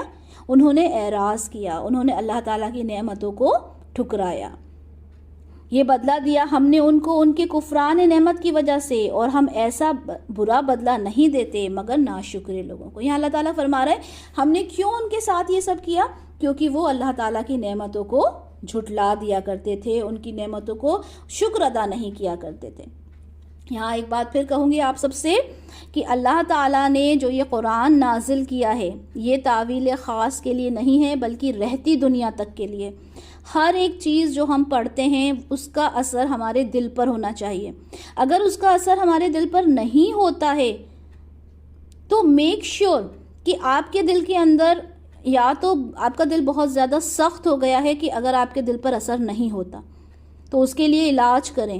کیا علاج ہے؟ اللہ تعالیٰ کے اذکار کریں کہ یہ جب ہم آیات پڑھتے ہیں نا تو اس کا سیدھا اثر ہمارے دل پر ہونا چاہیے۔ اللہ تعالیٰ ہم سب کو اس چیز کی توفیق دے، آمین یا رب العالمین۔ ہم نے ان کے علاقے اور ان کی بستیوں کے درمیان جن میں ہم نے برکت عطا کر رکھی تھی واضح نظر آنے والی بستیاں قائم کر دی تھیں، اور ہم نے اندازہ مقرر کر دیا تھا ان میں سفر کرنے کا۔ ہم نے انہیں کہہ دیا تھا کہ تم سفر کرو ان میں راتوں کو بھی اور دن کو بھی امن کے ساتھ۔ تو قوم سبا کے بارے میں بتایا جا رہا ہے کہ وہ جو وہاں کے جو شہر تھے، وہ بستیاں تھیں، وہ جو بنی تھیں وہ ہائی وے پر بنی ہوئی تھیں، اور وہاں پہ جو سفر تھا بہت ایزی تھا، کھانے پینے کی قیام کی چیزیں بھی وہاں پر ایزیلی اویلیبل ہو جاتی تھیں۔ جیسا کہ بتایا کہ وہ بہت ایک انٹیلیجنٹ قوم ہوا کرتی تھی، وہاں پہ ان کی جو بلڈنگز تھیں، ان کی جو تعمیر تھی، وہ بہت ہی ان کی جو صلاحیتیں تھیں اس میں وہ نظر آتی تھیں۔ لیکن ہوا کیا کہ انہوں نے جب یہ پرسکون اور عیش کی زندگی انہیں ملی تو انہوں نے کہا کہ دیکھیں اتنا زیادہ سکون اور اتنا سب کچھ جو ہمیں مل رہا ہے یہ کس لیے؟ ہم تو ایک ایسی قوم ہے، ہم تو یہ چاہتے ہیں کہ ہمارے لیے مشکلیں ہوں، ہمارے لیے پریشانیاں ہوں، یعنی ایڈونچر چاہیے تھا ان کو اپنی لائف میں، ٹھیک ہے، اور اس طرح کی چیزیں ہماری لائف میں ہوں کہ ہم کچھ تو ایڈونچرس کریں اپنی لائف میں۔ یہ کیا اتنا ایزی ہمارے لیے لائف کر دی ہے کہ اتنے ہائی ویز ہم کو مل گئے ہیں، اتنا ایزی ہم کو روڈ مل گیا ہے۔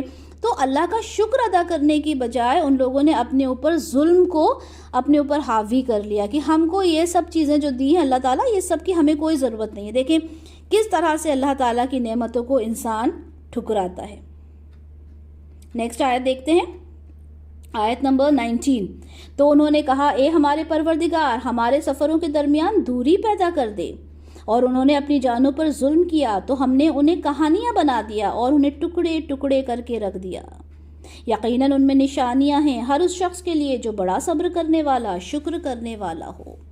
تو جب انہوں نے کہا کہ اللہ تعالیٰ یہ کیا، یہ اتنا سب کچھ، ہمیں اتنا ایزی لائف نہیں چاہیے ہمیں، تو اللہ تعالیٰ نے انہیں ٹکڑے ٹکڑے کر دیا اور ان کی جو باتیں ہیں وہ کہانیاں بن کر رہ گئیں۔ اور یہ سب عبرت کی باتیں ہیں ان کے لیے جو سمجھنا چاہتے ہیں، جو اس پر غور و فکر کرتے ہیں۔ اور یقیناً ابلیس نے ان کے بارے میں اپنا گمان سچ کر دکھایا، سو ان سب نے اس کی پیروی کی سوائے مومنین کی ایک جماعت نے۔ شیطان جو چاہتا ہے وہ کر کے رہتا ہے، لیکن وہ کبھی بھی حاوی نہیں ہو سکتا مومن کے اوپر۔ جو اللہ تعالیٰ کے اوپر خالص ایمان رکھتا ہے، شیطان کبھی بھی اس کے اوپر غالب نہیں آ سکتا۔ اور اس کو ان پر کوئی اختیار حاصل نہیں تھا مگر یہ کہ ہم دیکھ لیں کہ کون ہے جو آخرت پر یقین رکھتا ہے ان لوگوں سے جو اس کے متعلق شک میں ہیں، اور آپ کا پروردگار ہر چیز پر نگران ہے۔ اے نبی صلی اللہ علیہ وسلم ان مشرکین سے کہہ دیجئے کہ تم بلاؤ ان کو جنہیں تم نے معبود گمان کیا ہے اللہ کے سوا، تو وہ ذرہ برابر بھی اختیار نہیں رکھتے، نہ آسمانوں میں نہ زمین میں، نہ ان دونوں زمین اور آسمان میں ان کا کوئی حصہ ہے، اور نہ ہی ان میں سے کوئی اس کا مددگار ہے۔ تو اب اللہ تعالیٰ کیا کہہ رہے ہیں کہ مشرکین سے کہیں جس کی وہ پوجا کرتے ہیں، جس کی وہ عبادت کرتے ہیں، ان کو بلا کے لے کر آئیں اور ان سے پوچھیں کہ یہ زمین اور آسمان اور اس کے درمیان جو بھی ہے اس میں ان کا کیا کنٹریبیوشن ہے، انہوں نے کیا کیا ہے اس میں، تو ان کا اس میں کوئی بھی حصہ نہیں ہوگا اور نہ ہی کوئی ان کا مددگار ہوگا۔ یہ ساری سمجھنے کی باتیں ہیں کہ ہم نے کس کو اپنا معبود بنا رکھا ہے۔ یہ صرف شرک جو نظر آتا ہے شرک اس کی بات نہیں ہے، جو ہمارے اندر شرک ہے اس کو بھی ہم نے ہٹانا ہے، اس کو بھی ہم نے اپنی زندگی سے باہر نکال کر پھینک دینا۔ ہم نے دیکھنا ہے کہ شرک جو ہوتا ہے، تو اس کے اوپر تو ایک پورا لیکچر ہو سکتا ہے کہ جو شرک ہے وہ صرف جو مزار ہیں، جو مورتیاں ہیں، یا پھر جو اس طرح کی چیزیں، صرف وہی شرک نہیں ہوتا۔ شرک کی تو بہت سی اقسام ہیں، انشاءاللہ تعالیٰ اس پر بھی ہم کبھی بات کریں گے۔ نیکسٹ آیت دیکھتے ہیں، اور نہ نفع دے گی اس کے یہاں کوئی سفارش مگر اسی کے حق میں جس کے لیے اس نے اجازت دی ہو، یہاں تک کہ جب گھبراہٹ دور کر دی جاتی ہے ان کے دلوں سے، وہ پوچھتے ہیں تمہارے رب نے کیا فرمایا تھا، وہ کہتے ہیں اس نے جو کچھ فرمایا وہ حق ہے، وہ بلند اور بہت بڑا ہے۔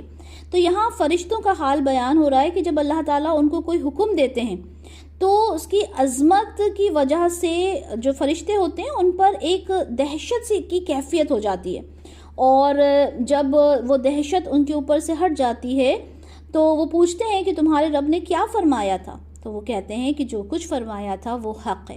فرشتوں کی یہ خاصیت ہے کہ وہ کہتے ہیں اللہ تعالیٰ سے، اللہ جو بھی آپ نے فرمایا وہ حق ہے، اور وہ اس کی فرما برداری کرتے ہیں۔ نیکسٹ آیت دیکھتے ہیں، آپ صلی اللہ علیہ وسلم سے پوچھئے کہ کون ہے جو تمہیں رزق پہنچاتا ہے آسمانوں سے اور زمینوں سے، آپ صلی اللہ علیہ وسلم کہہ دیجئے کہ اللہ، اور یقیناً ہم یا تم لوگ یا تو ہدایت پر ہیں یا کھلی گمراہی میں۔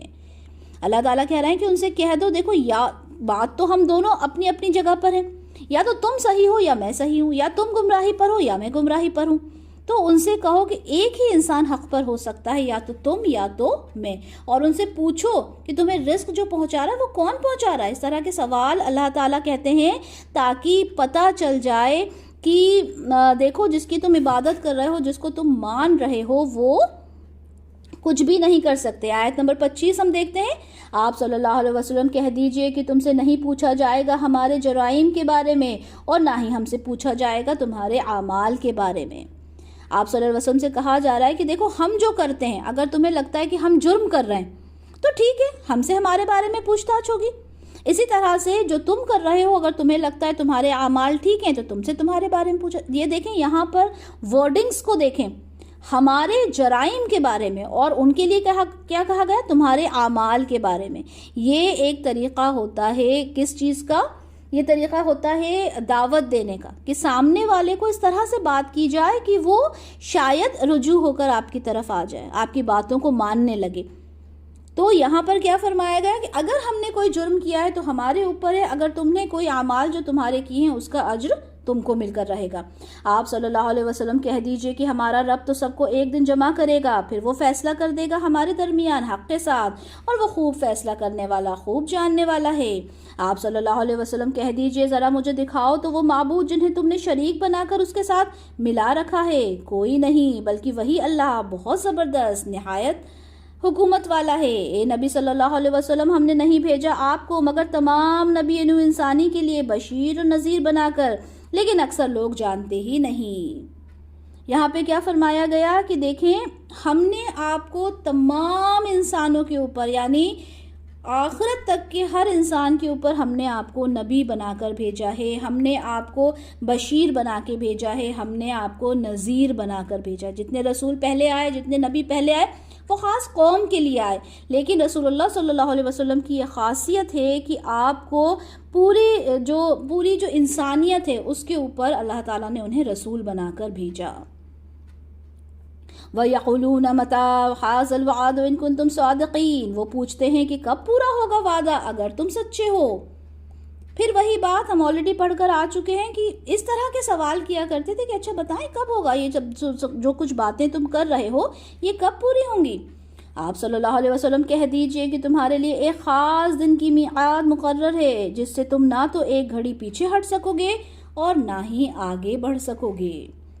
اور کہا ان کافروں نے کہ ہم ہرگز ایمان نہیں لائیں گے اس قرآن پر اور نہ اس پر جو اس سے پہلے تھا، اور کاش آپ دیکھیں جب یہ ظالم کھڑے کیے جائیں گے اپنے رب کے سامنے، وہ ایک دوسرے کی طرف بات لوٹائیں گے۔ جو لوگ کمزور تھے وہ ان سے کہیں گے جو بڑے بنے ہوئے تھے کہ اگر تم لوگ نہ ہوتے تو ہم ضرور مومن ہوتے۔ یہاں پر انہوں نے کہا کہ نہ تو ہم قرآن پر ایمان لائیں گے نہ پہلے کی کتابوں پر، کیونکہ یہ مشرکین مکہ ہیں، نہ تو یہ یہودی ہیں نہ ہی یہ نصارہ ہیں، ان کے اوپر کوئی شریعت نہیں آئی تھی، کوئی کتاب نہیں آئی تھی، کوئی نبی نہیں آیا تھا، کوئی رسول نہیں آیا تھا۔ اب انہوں نے کہا نہ تو ہم قرآن کو مانتے نہ پہلے کی کتابوں کو مانتے۔ تو اللہ تعالیٰ فرما رہے ہیں کہ جب آخرت کا دن ہوگا، جب ڈے آف ججمنٹ ہوگا، اس دن یہ کہیں گے کہ اگر یہ جو بڑے لوگ تھے، جو سردار تھے ان کے اگر وہ نہ ہوتے تو ہم ضرور مومن ہو گئے ہوتے۔ جواباً وہ کہیں گے جو بڑے بنے ہوئے تھے ان سے جو کمزور تھے، کیا ہم نے تمہیں ہدایت سے روکا تھا اس کے بعد کہ تمہارے پاس آ گئی تھی، بلکہ تم تو خود ہی مجرم تھے۔ ابھی کانورسیشن ہو رہا ہے سرداروں کے بیچ میں اور ان کے فالوورز کے بیچ میں کہ ہم نے تو تمہیں نہیں روکا تھا، ہم نے تو تم سے نہیں کہا تھا کہ ہماری باتیں مانو۔ جھٹلا دیں گے وہاں پر، لیکن اب کچھ بھی باتیں کریں اس کا کیا نتیجہ ہونا ہے؟ کچھ نہیں ہونا، لیکن یہ لوگ ایک دوسرے کو بلیم کریں گے وہاں پر۔ اس پر کہیں گے وہ جو کمزور تھے ان سے جو بڑے بنے ہوئے تھے، بلکہ یہ تمہاری رات دن کی سازشیں تھیں جب تم ہمیں حکم دیتے تھے کہ ہم اللہ کا کفر کریں اور اس کے لیے مد مقابل ٹھہرائیں۔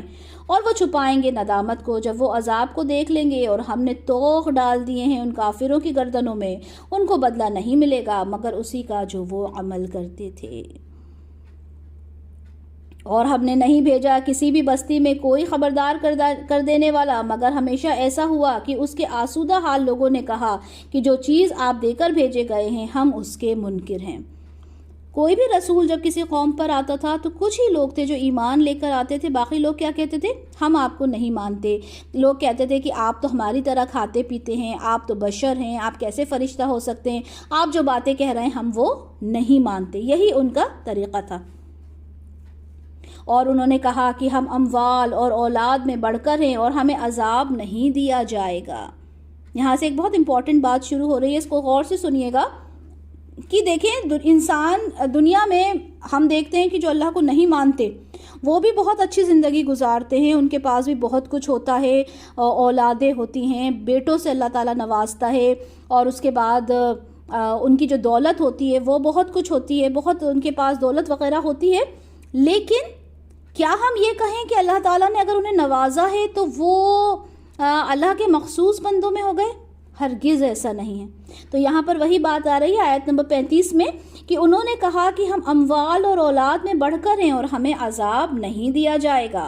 آپ صلی اللہ علیہ وسلم کہہ دیجئے کہ یقیناً میرا رب جس کے لیے چاہتا ہے دنیا کا رزق وسیع کر دیتا ہے اور جس کے لیے چاہتا ہے تنگ کر دیتا ہے، لیکن اکثر لوگ علم نہیں رکھتے۔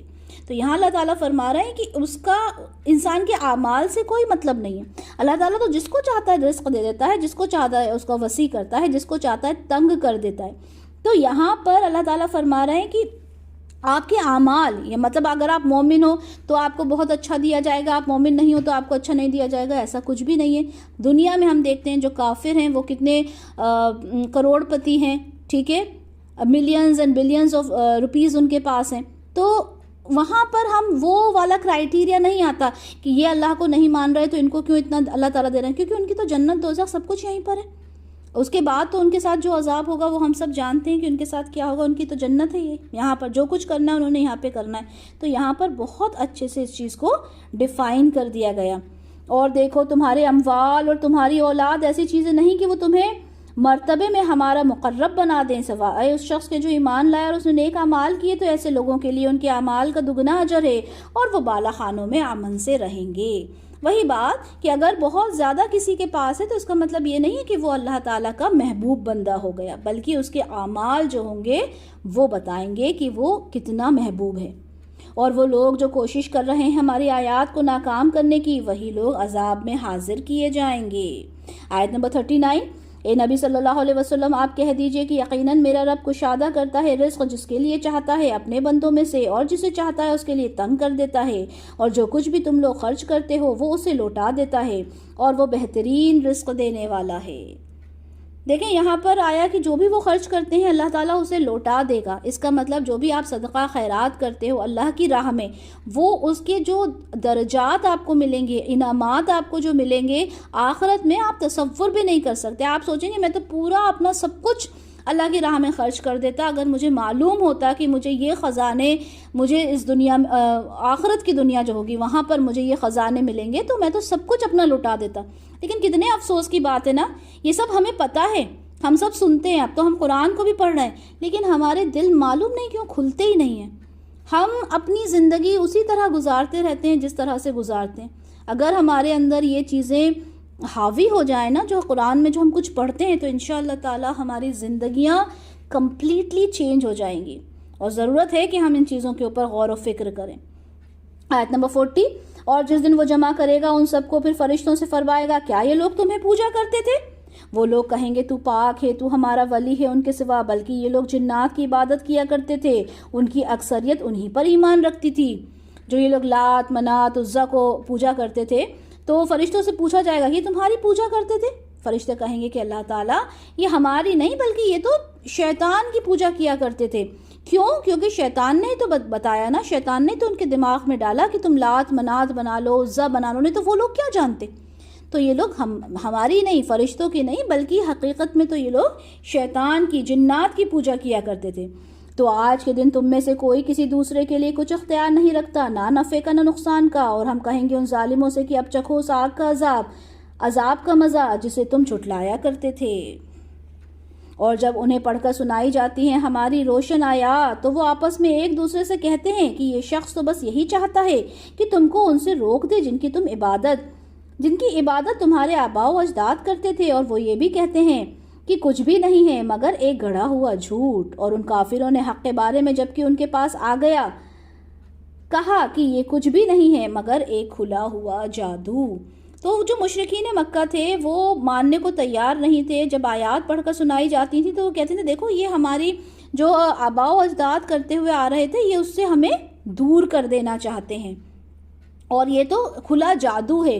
یہ جو آیات پڑھ کر سناتے ہیں یہ تو کوئی جادو ہے جس کے تھرو یہ ساری جو آیات بناتے ہیں، جو یہ پرانی جو لوگوں کی جو کہانیاں سناتے ہیں، یہ سب تو کوئی ان کے پاس کوئی یا تو کوئی جن ان کے قبضے میں ہے جو ساری خبریں لے کر آتا، اور اس طرح کی فضول باتیں معاذ اللہ وہ رسول اللہ صلی اللہ علیہ وسلم کے لیے کیا کرتے تھے۔ اور ہم نے انہیں ایسی کوئی کتابیں نہیں دی جنہیں یہ پڑھتے ہوں، اور نہ ہی ہم نے آپ سے پہلے ان کی طرف کوئی خبردار کرنے والا بھیجا۔ ہم سب جانتے ہیں کہ بنی اسماعیل میں کوئی رسول، کوئی کتاب نہیں بھیجی گئی تھی، اور ان لوگوں نے بھی جھٹلایا تھا جو ان سے پہلے تھے، اور یہ تو ان کے 10ویں حصے کو بھی نہیں پہنچے جو کچھ ہم نے انہیں دے رکھا تھا، تو انہوں نے میرے رسولوں کو جھٹلایا، بس کیسی رہی ان کے لیے میری پکڑ۔ تو یہاں پر فرمایا جا رہا ہے کہ دیکھو اس سے پہلے بھی جب رسول آئے تھے دوسری قوموں کے اوپر، انہوں نے ان کو بھی جھٹلایا تھا، اور تم تو اس کا 10واں حصہ بھی نہیں ہو۔ جیسے قوم عاد تھی، کتنی زیادہ ایک شان و شوکت والی وہ ایک قوم تھی، لیکن اللہ تعالیٰ کا جب عذاب آیا تو ان کی جو شان و شوکت، ان کی جو عمارتیں تھیں وہ کچھ بھی نہیں بچی۔ تو اللہ تعالیٰ فرما رہے ہیں، اللہ تعالیٰ بتا رہے ہیں دیکھو میری پکڑ کیسی ہوتی ہے، اب بھی سمجھ جاؤ، اب بھی سنبھل جاؤ۔ اے نبی صلی اللہ علیہ وسلم آپ کہہ دیجئے کہ میں تمہیں بس ایک بات کی نصیحت کرتا ہوں کہ تم کھڑے ہو جاؤ اللہ کے لیے، دو دو ہو کر یا اکیلے اکیلے، پھر غور کرو تمہارے ساتھی کو جنون کا کوئی عارضہ نہیں ہے، وہ نہیں ہے مگر تمہارے لیے خبردار کرنے والا ایک سخت عذاب کے آنے سے پہلے۔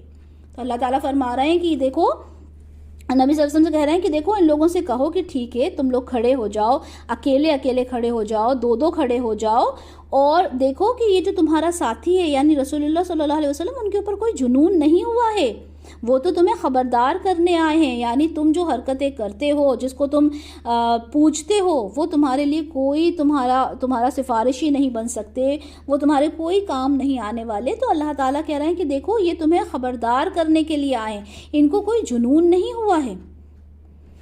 آپ کہہ دیجئے اگر میں نے تم سے کچھ اجرت مانگی تو وہ تمہارے لیے ہی ہے، میرا اجر تو اللہ کے ذمے ہے اور وہ ہر چیز پر گواہ ہے۔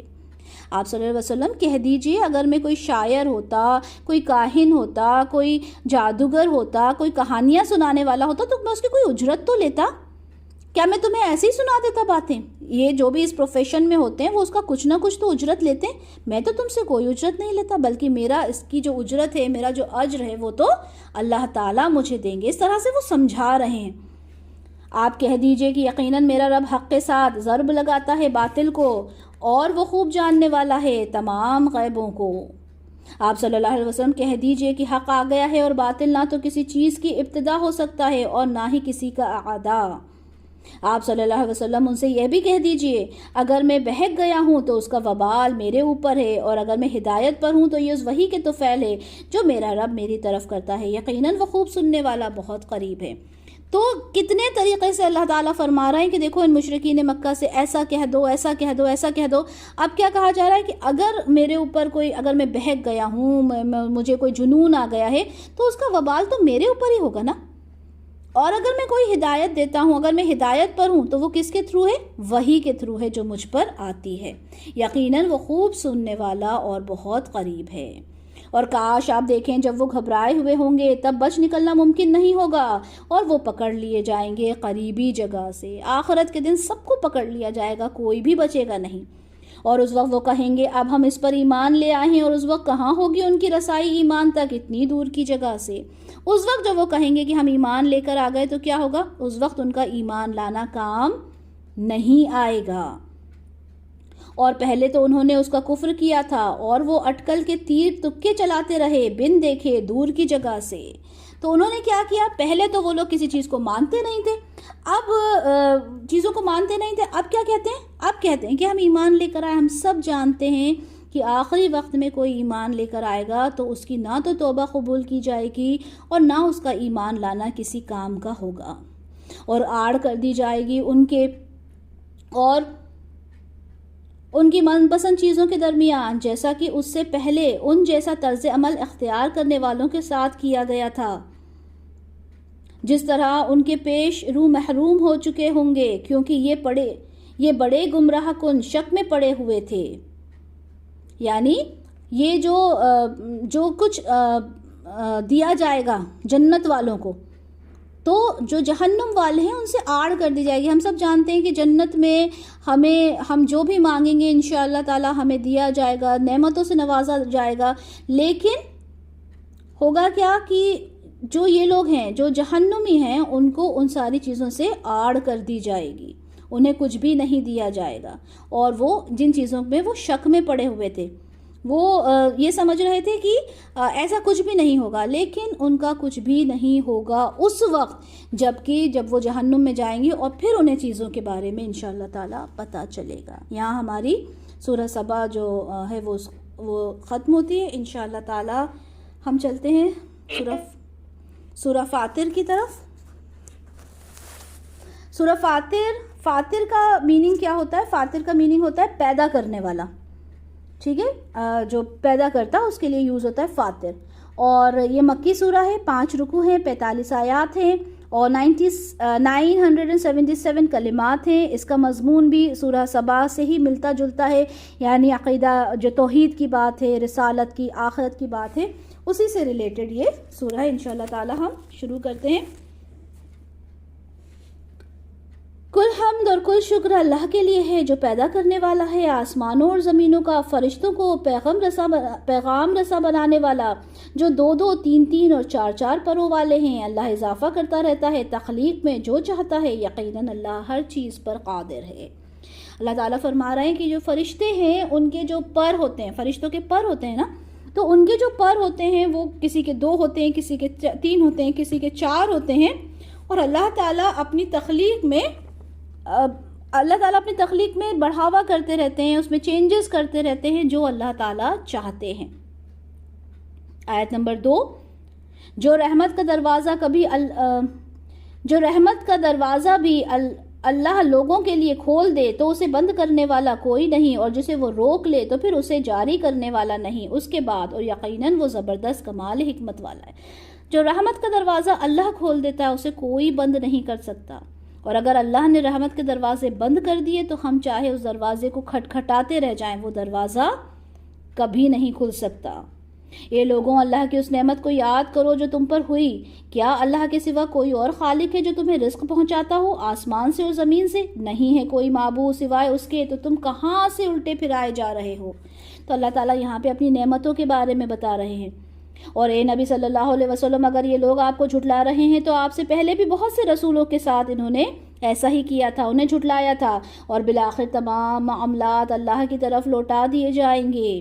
اے لوگوں، اللہ کا وعدہ سچا ہے، تو دیکھو دنیا کی زندگی تمہیں دھوکے میں نہ ڈال دے، اور نہ ہی تمہیں دھوکے میں ڈال دے اللہ کے بارے میں، وہ بڑا دھوکے باز۔ یہ دنیا کیا ہے؟ یہ دنیا دھوکے کا سامان ہے۔ اس دنیا کی جو لگژریز ہمیں نظر آتی ہیں وہ کچھ بھی نہیں ہے، صرف ایک دھوکہ ہے ہماری نظروں کا، اور جس میں ہم رہ رہے ہیں۔ اس کو اگر سوچ رہے ہیں کہ یہی سب کچھ ہے، ہماری جو دعائیں ہوتی ہیں، ہم اپنی دعاؤں کو دیکھیں، ہم اپنے شوہر کے لیے دعا کر رہے ہیں، ہم اپنے بچوں کے لیے دعا کرتے ہیں، ہم اپنی جو چیزوں کے لیے ہم دعا کر رہے ہیں، لیکن ہمیں یہ سوچنا چاہیے پہلی دعا ہماری آخرت کی ہونا چاہیے۔ پہلی دعا ہمیں اس چیز کی ہونا چاہیے کہ اللہ تو اپنے ان بندوں میں ہمیں شمار کرنا جن پر تیری رحمت ہوگی، جن سے تو راضی ہوگا۔ اگر اللہ راضی ہو گیا تو پھر ہمیں کس چیز کی ضرورت ہے؟ تو یہ جو دنیا ہے یہ تو دھوکے کا سامان ہے، اور تم کہیں اس دھوکے میں نہ پڑ جاؤ، اور وہ جو بڑا دھوکے باز ہے یعنی جو شیطان ہے تمہیں اپنے قابو میں نہ کر لے۔ یقیناً شیطان تمہارا دشمن ہے، چنانچہ تم بھی اس کو دشمن ہی سمجھو۔ یہ تو بلاتا ہے اپنے ہی گروہ کے لوگوں کو تاکہ وہ جہنم میں سے ہو جائیں۔ شیطان سے بچ کر رہنا ہے، شیطان کے وسوسوں سے بچنا ہے، اللہ تعالیٰ سے پناہ مانگنی ہے۔ وہ لوگ جو کفر کی روش اختیار کریں گے ان کے لیے بہت سخت عذاب ہے، اور جو لوگ ایمان لائیں گے اور نیک عمل کریں گے ان کے لیے مغفرت ہے اور بہت بڑا اجر ہے۔ تو کیا وہ شخص جس کے لیے مزین کر دی گئی ہے ہوا، اس کے عمل کی مزین کر دی گئی ہو اس کے عمل کی برائی، اور وہ اسے اچھا سمجھ رہا ہو، ہدایت پا سکتا ہے؟ تو اللہ گمراہ کر دیتا ہے جس کو چاہتا ہے اور ہدایت دیتا ہے جس کو چاہتا ہے۔ تو اے نبی صلی اللہ علیہ وسلم، آپ کی جان نہ گھلے ان لوگوں کے رنج کی وجہ سے، یقیناً اللہ خوب جانتا ہے جو کچھ یہ لوگ کر رہے ہیں۔ ہوتا کیا ہے کہ انسان جو کام کرتا ہے نا، سب سے بڑی پرابلم یہ ہے کہ انسان غلط کام کو سمجھتا ہی نہیں ہے، غلط کرتا چلا جاتا ہے۔ اور آپ اب دیکھیں، جیسے ہم نے سورہ احزاب پڑھی، اس میں جتنے بھی ہم نے احکامات پڑھے ہم ان کو غلط ہی نہیں سمجھتے۔ ہمارے گھر میں غیر محرم کا آنا جانا عام بات ہے، سوشل گیدرنگز ہو رہی ہیں، اس کے اندر ہسبینڈز اینڈ وائف ساتھ میں بیٹھے ہوئے ہیں، عام بات ہے۔ ہم پردہ نہیں کر رہے، عام بات ہے۔ ہمارے گھر میں کوئی آتا ہے، کوئی بھی غیر محرم آتا ہے، ہم ایزیلی اس کے ساتھ بات کر لیتے ہیں، عام بات ہے۔ ہم برائی کو برائی سمجھتے ہی نہیں ہیں۔ سب سے بڑا ہمارا جو ایشو ہے نا وہ یہی ہے، اور یہ ہمارا ایشو کیسے ہے؟ کیونکہ شیطان نے ہمیں یہ ہمارے اندر ان بلٹ کر دیا ہے کہ یہ برائی تھوڑی ہے، چلتا ہے اتنا۔ تو یہ جو چلتا ہے والی سٹوری ہے نا، یہ چلتا ہے والی جو کانسیپٹ چاہیے، یہی ہم کو لے ڈوبتا ہے۔ تو ہم نے اس بات کو سمجھنا ہے، اور اللہ ہدایت دیتا ہے جس کو چاہتا ہے، اور اللہ جس سے چاہتا ہے ہدایت کو چھین لیتا ہے۔ اس لیے اللہ تعالیٰ سے پہلی دعا کرنا چاہیے، اللہ تو ہمیں ہدایت دے۔ سب سے پہلے اللہ تعالیٰ سے ہم نے ہدایت مانگنا چاہیے۔ پھر آپ صلی اللہ علیہ وسلم کو تسلی دی جا رہی ہے کہ یہ لوگ جو آپ کی بات کو نہیں مانتے ان کو چھوڑ دیں، ان کے اوپر آپ رنجیدہ نہ ہوں۔ آیت نمبر 9، اور اللہ ہی ہے جو ہواؤں کو بھیجتا ہے، پھر وہ اٹھا لیتی ہے بادلوں کو، پھر ہم ہانک دیتے ہیں اس کے بادل کو ایک مردہ زمین کی طرف، پھر ہم اس زمین کو زندہ کر دیتے ہیں اس کے مردہ ہو جانے کے بعد، اسی طرح ہوگا تمہارا اٹھایا جانا بھی۔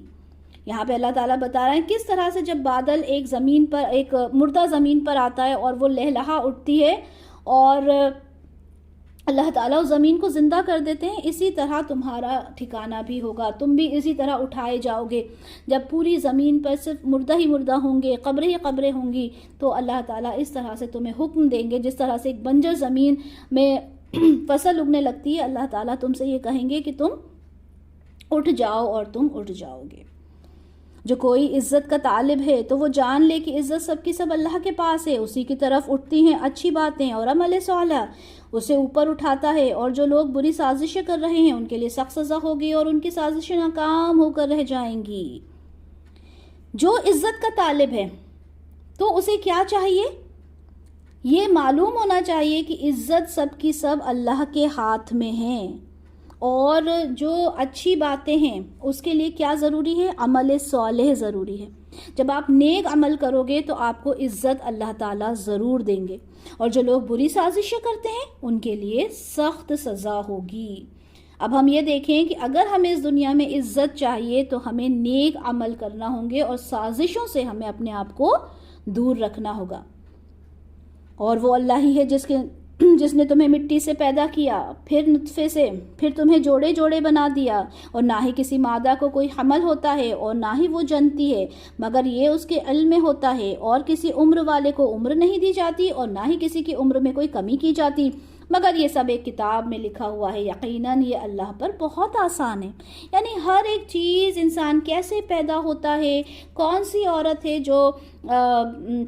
جو پریگننٹ ہوتی ہے، کتنے بچے اس دنیا میں آنے ہیں، کیا عمر ہے، کتنی عمر میں انسان کو چلے جانا ہے، نہ تو کسی کی عمر زیادہ ہوتی نہ کسی کی کم ہوتی، بلکہ جو کہ کچھ کتاب میں لکھا ہوا ہے وہ اسی کے اکارڈنگ ہوتا ہے۔ لوگ کہتے ہیں نا اتنی کم عمر میں انسان چلا گیا، یا ابھی تو وہ دنیا میں آیا ہی تھا چلا گیا، تو اللہ تعالیٰ نے کسی کی عمر کم یا زیادہ نہیں لکھی، بلکہ جو لکھ دیا گیا ہے اسی کے اکارڈنگ اس کو اس دنیا میں رہنا ہے، اور یہ سب کچھ ایک کتاب میں لکھا ہوا ہے۔ تقدیر پر ہمارا یقین ہے، ہمارا ایمان ہے تقدیر کے اوپر، یقیناً یہ اللہ پر بہت آسان ہے۔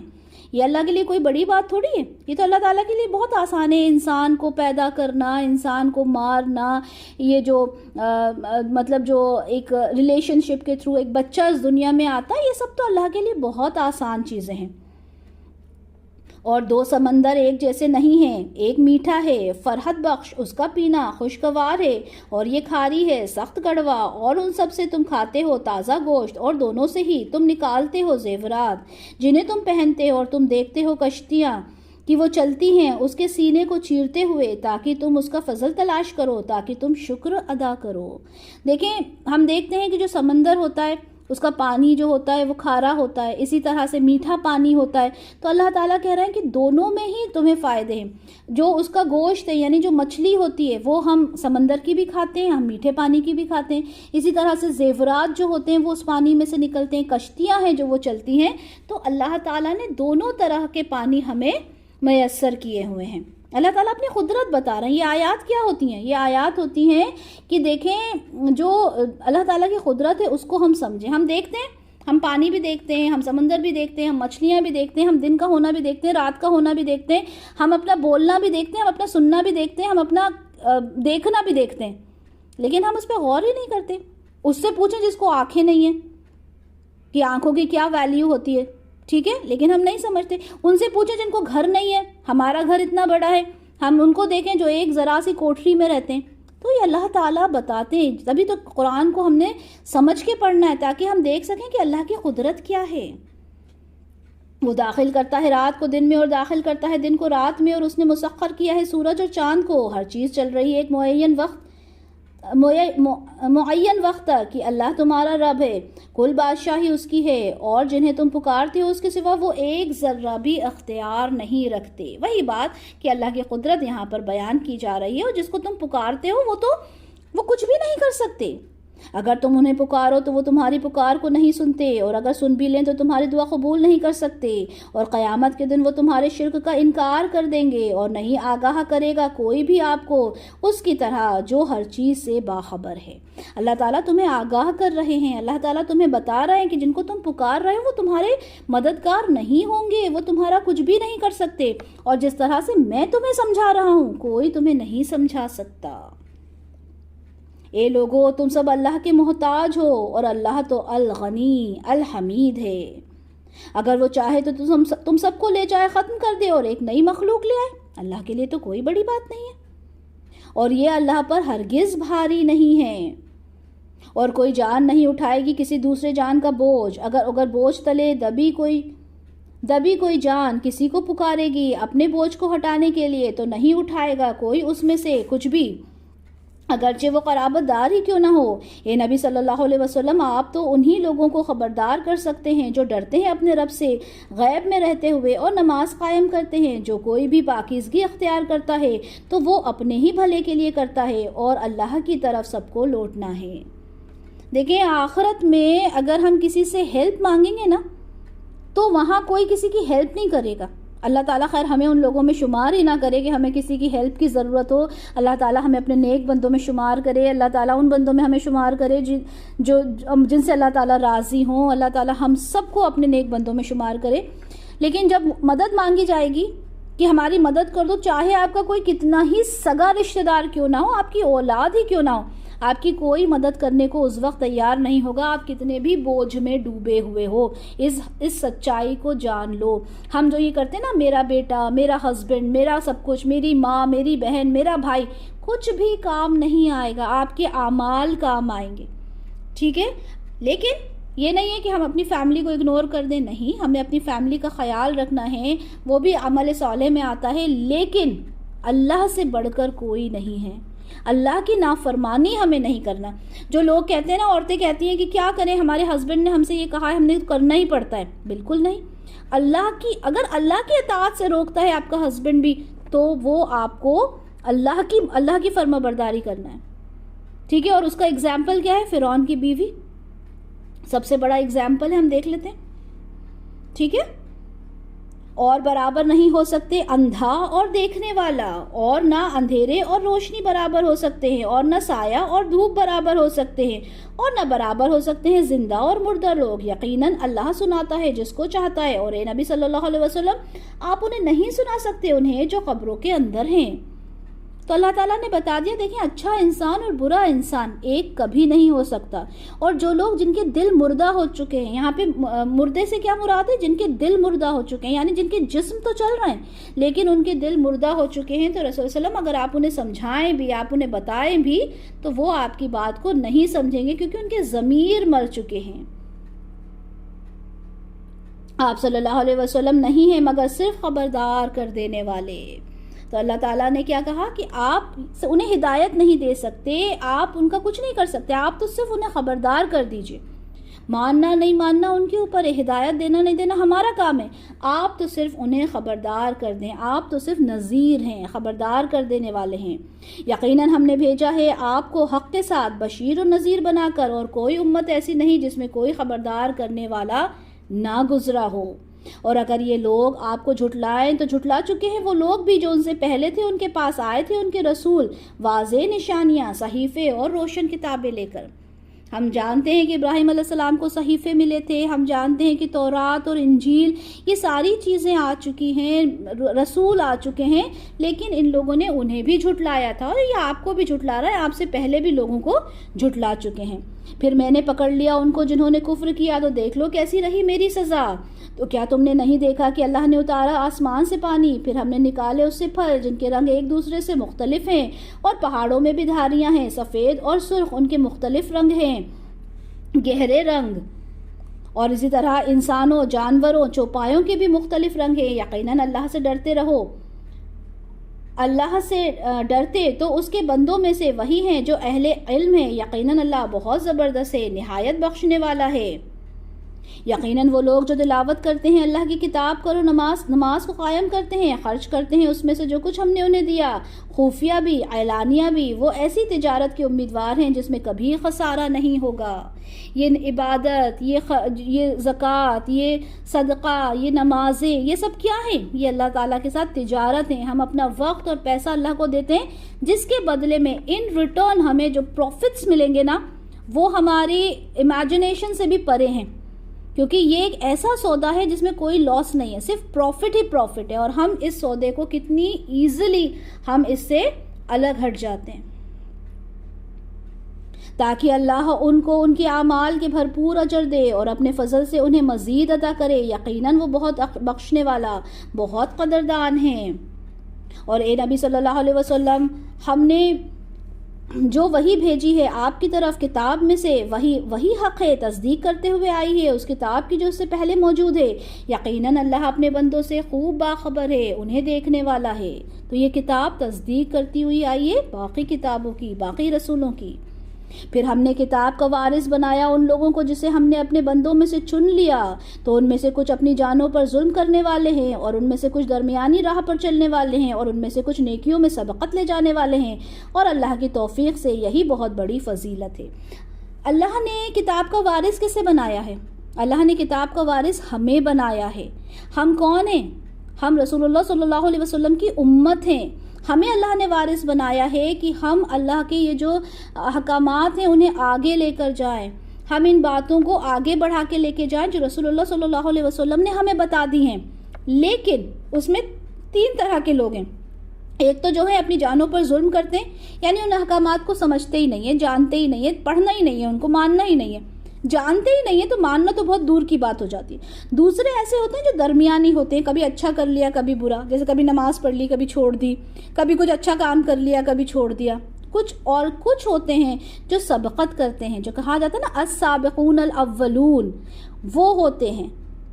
اللہ کی توفیق سے یہی بہت بڑی فضیلت ہے، جو السابقون الاولون ہیں وہ سب سے بڑی فضیلت ہے۔ تو 3 طرح کے لوگ ہم میں موجود ہیں، تو اب ہمیں دیکھنا ہے کہ ہم کس کیٹیگری میں فال کرتے ہیں۔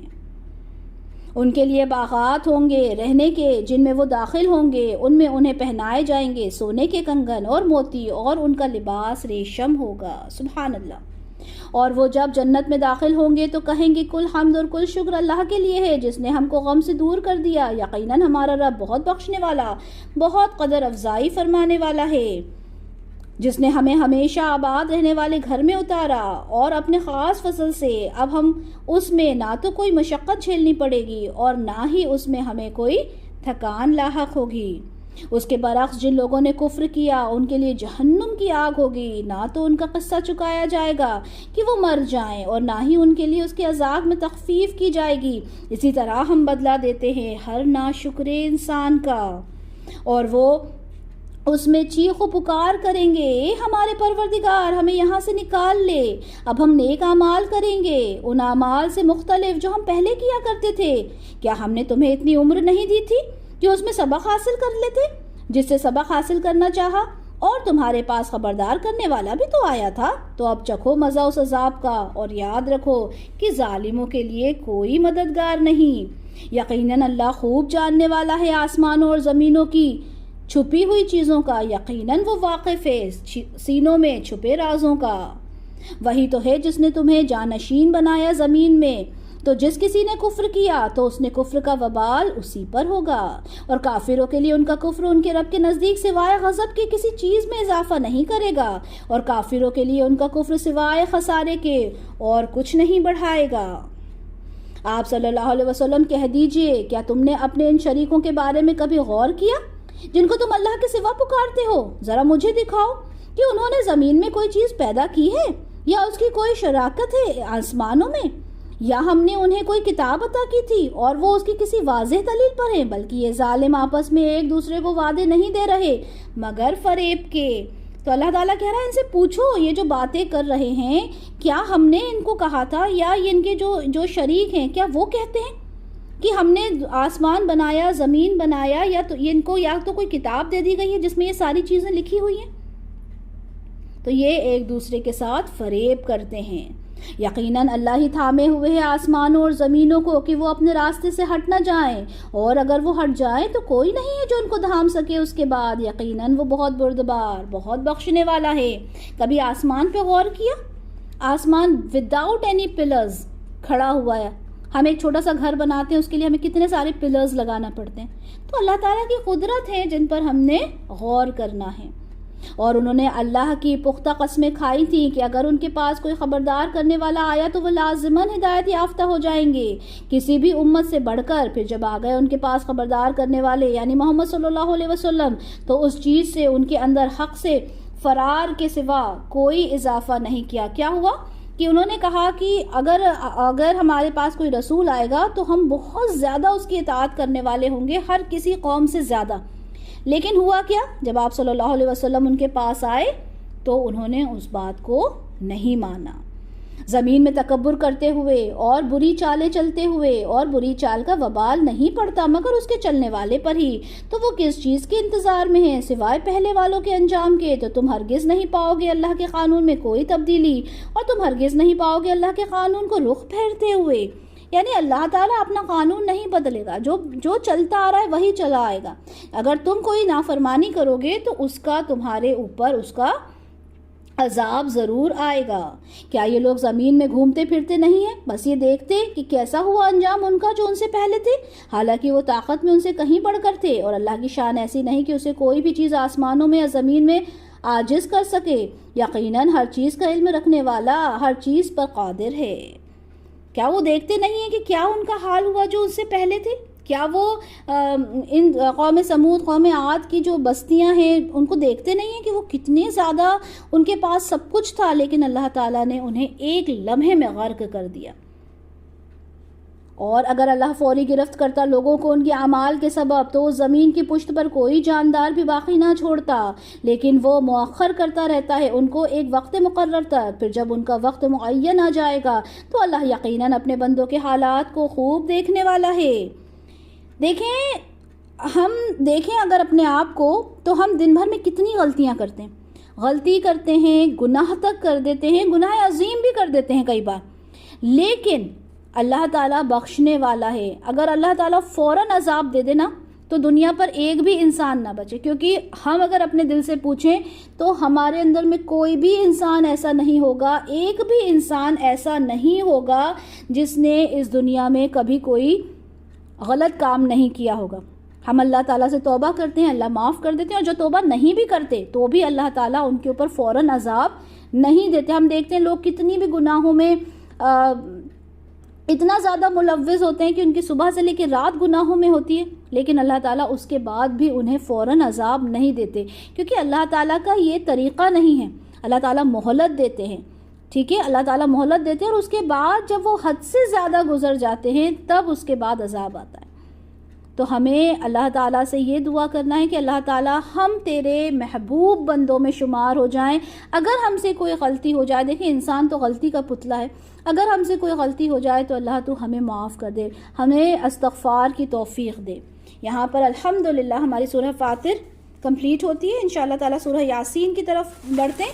سورہ یاسین جیسے کہ ہم جانتے ہیں بہت ہی خوبصورت سورہ ہے، جسے قرآن کا دل کہا جاتا ہے۔ یہ مکی سورہ ہے، 5 رکوع ہیں، 83 آیات ہیں، 729 اس میں کلمات ہیں۔ یاسین حروف مقطعات ہیں، اور اس کے بارے میں کچھ لوگ یہ کہتے ہیں کہ یہ قرآن کے ناموں میں سے ایک نام ہے، کوئی کہتا ہے یہ رسول اللہ صلی اللہ علیہ وسلم کے ناموں میں سے ایک نام ہے، لیکن جیسا کہ ہم جانتے ہیں یہ حروف مقطعات ہے، اور اس کے بارے میں اس سے زیادہ ہمیں معلوم کرنے کی ضرورت نہیں ہے۔ اور یہ سورہ بالکل منفرد ہے، اس کا کوئی جوڑا نہیں ہے۔ اس کا نزول اس زمانے میں ہوا جب آپ صلی اللہ علیہ وسلم نے تبلیغ کا کام اعلانیہ کر دیا تھا، اور جو قریش کفار تھے انہوں نے اس کام کو روکنے کے لیے بہت زیادہ ظلم و ستم شروع کر دیا تھا۔ اس زمانے میں یہ سورہ جو ہے وہ نازل ہوئی تھی۔ یاسین والقرآن الحکیم، یاسین حروف مقطعات، قسم ہے قرآن کی، قرآن حکیم کی۔ کیا قسم کھائی جا رہی ہے یہاں پر؟ قرآن کی قسم کھا کر اللہ تعالیٰ کیا فرما رہے ہیں؟ انک لمین المرسلین، کہ محمد صلی اللہ علیہ وسلم یقیناً آپ رسولوں میں سے ہیں۔ یعنی اللہ تعالیٰ، جو لوگ کہہ رہے تھے نا کہ یہ تو ایک انسان ہے، یہ تو بشر ہے، اس کے اوپر جنون آ گیا ہے، معاذ اللہ یہ جھوٹ بول رہا ہے، اور اس طرح کی جو باتیں کی تھی، تو اللہ تعالیٰ فرما رہے ہیں والقرآن الحکیم انک لمین المرسلین، قسم ہے قرآن حکیم کی، محمد صلی اللہ علیہ وسلم یقیناً آپ رسولوں میں سے ہیں۔